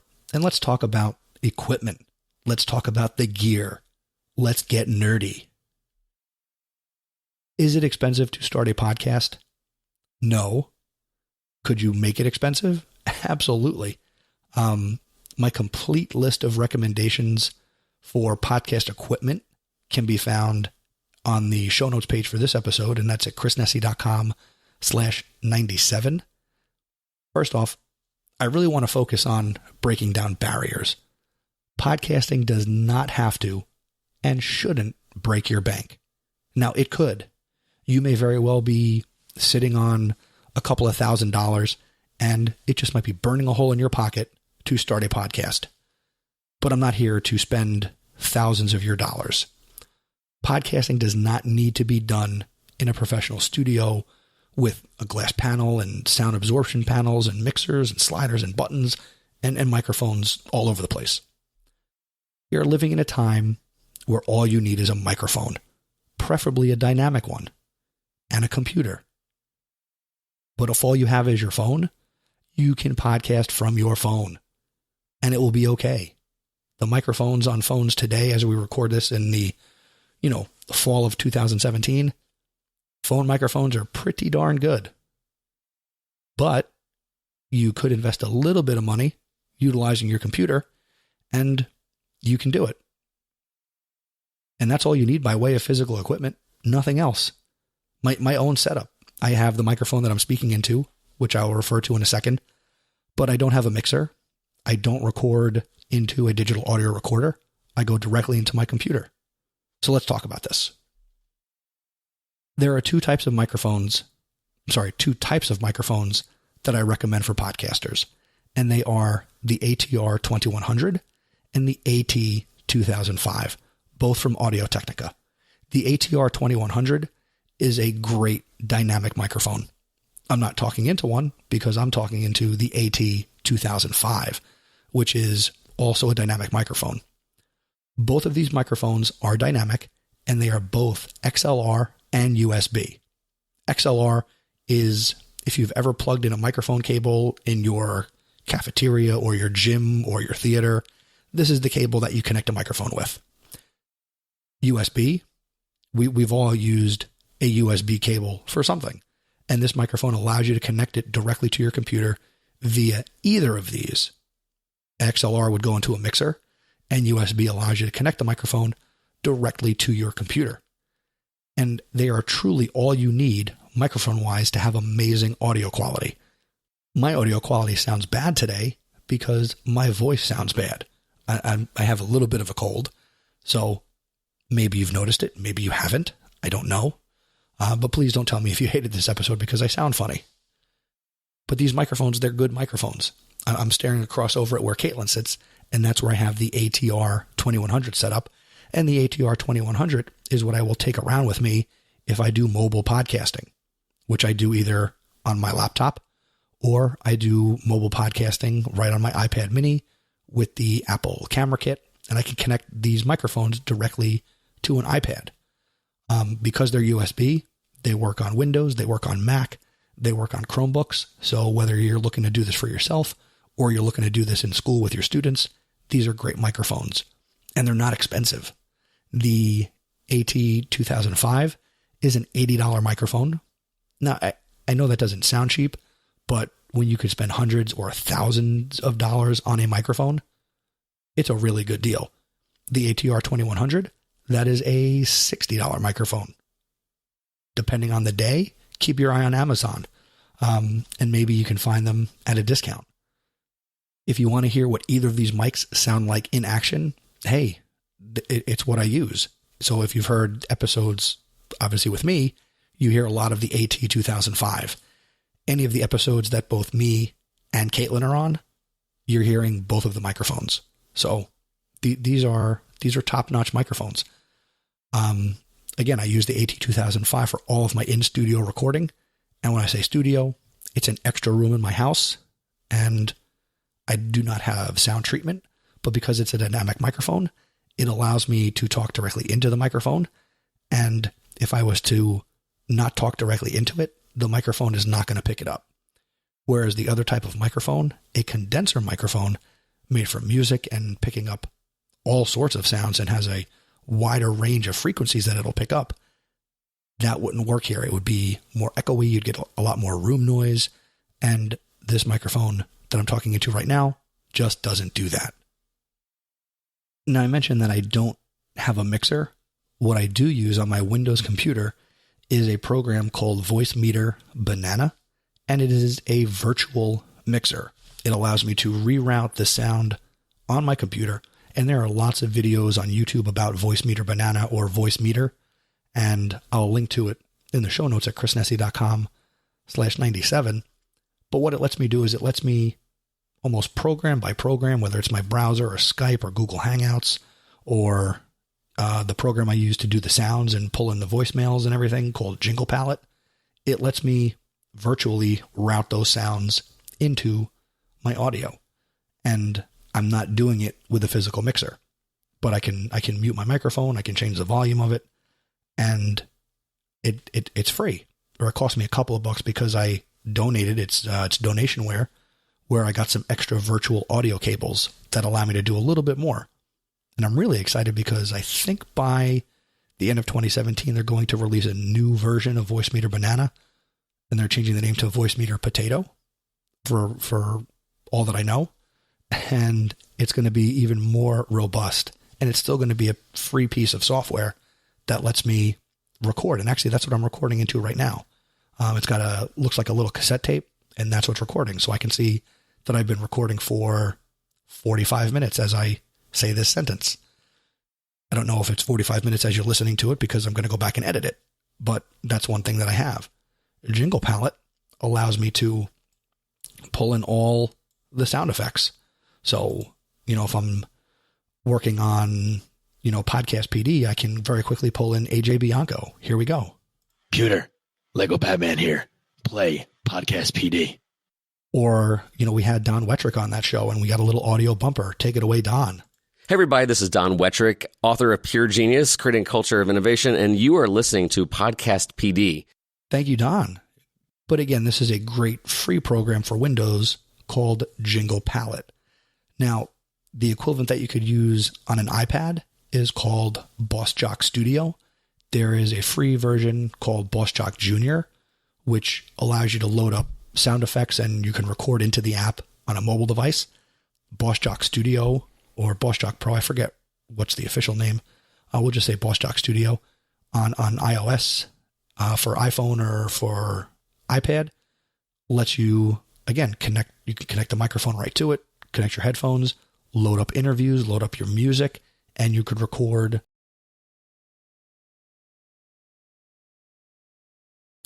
Hey, what's going on? A little bit of me here, actually, in this little live stream.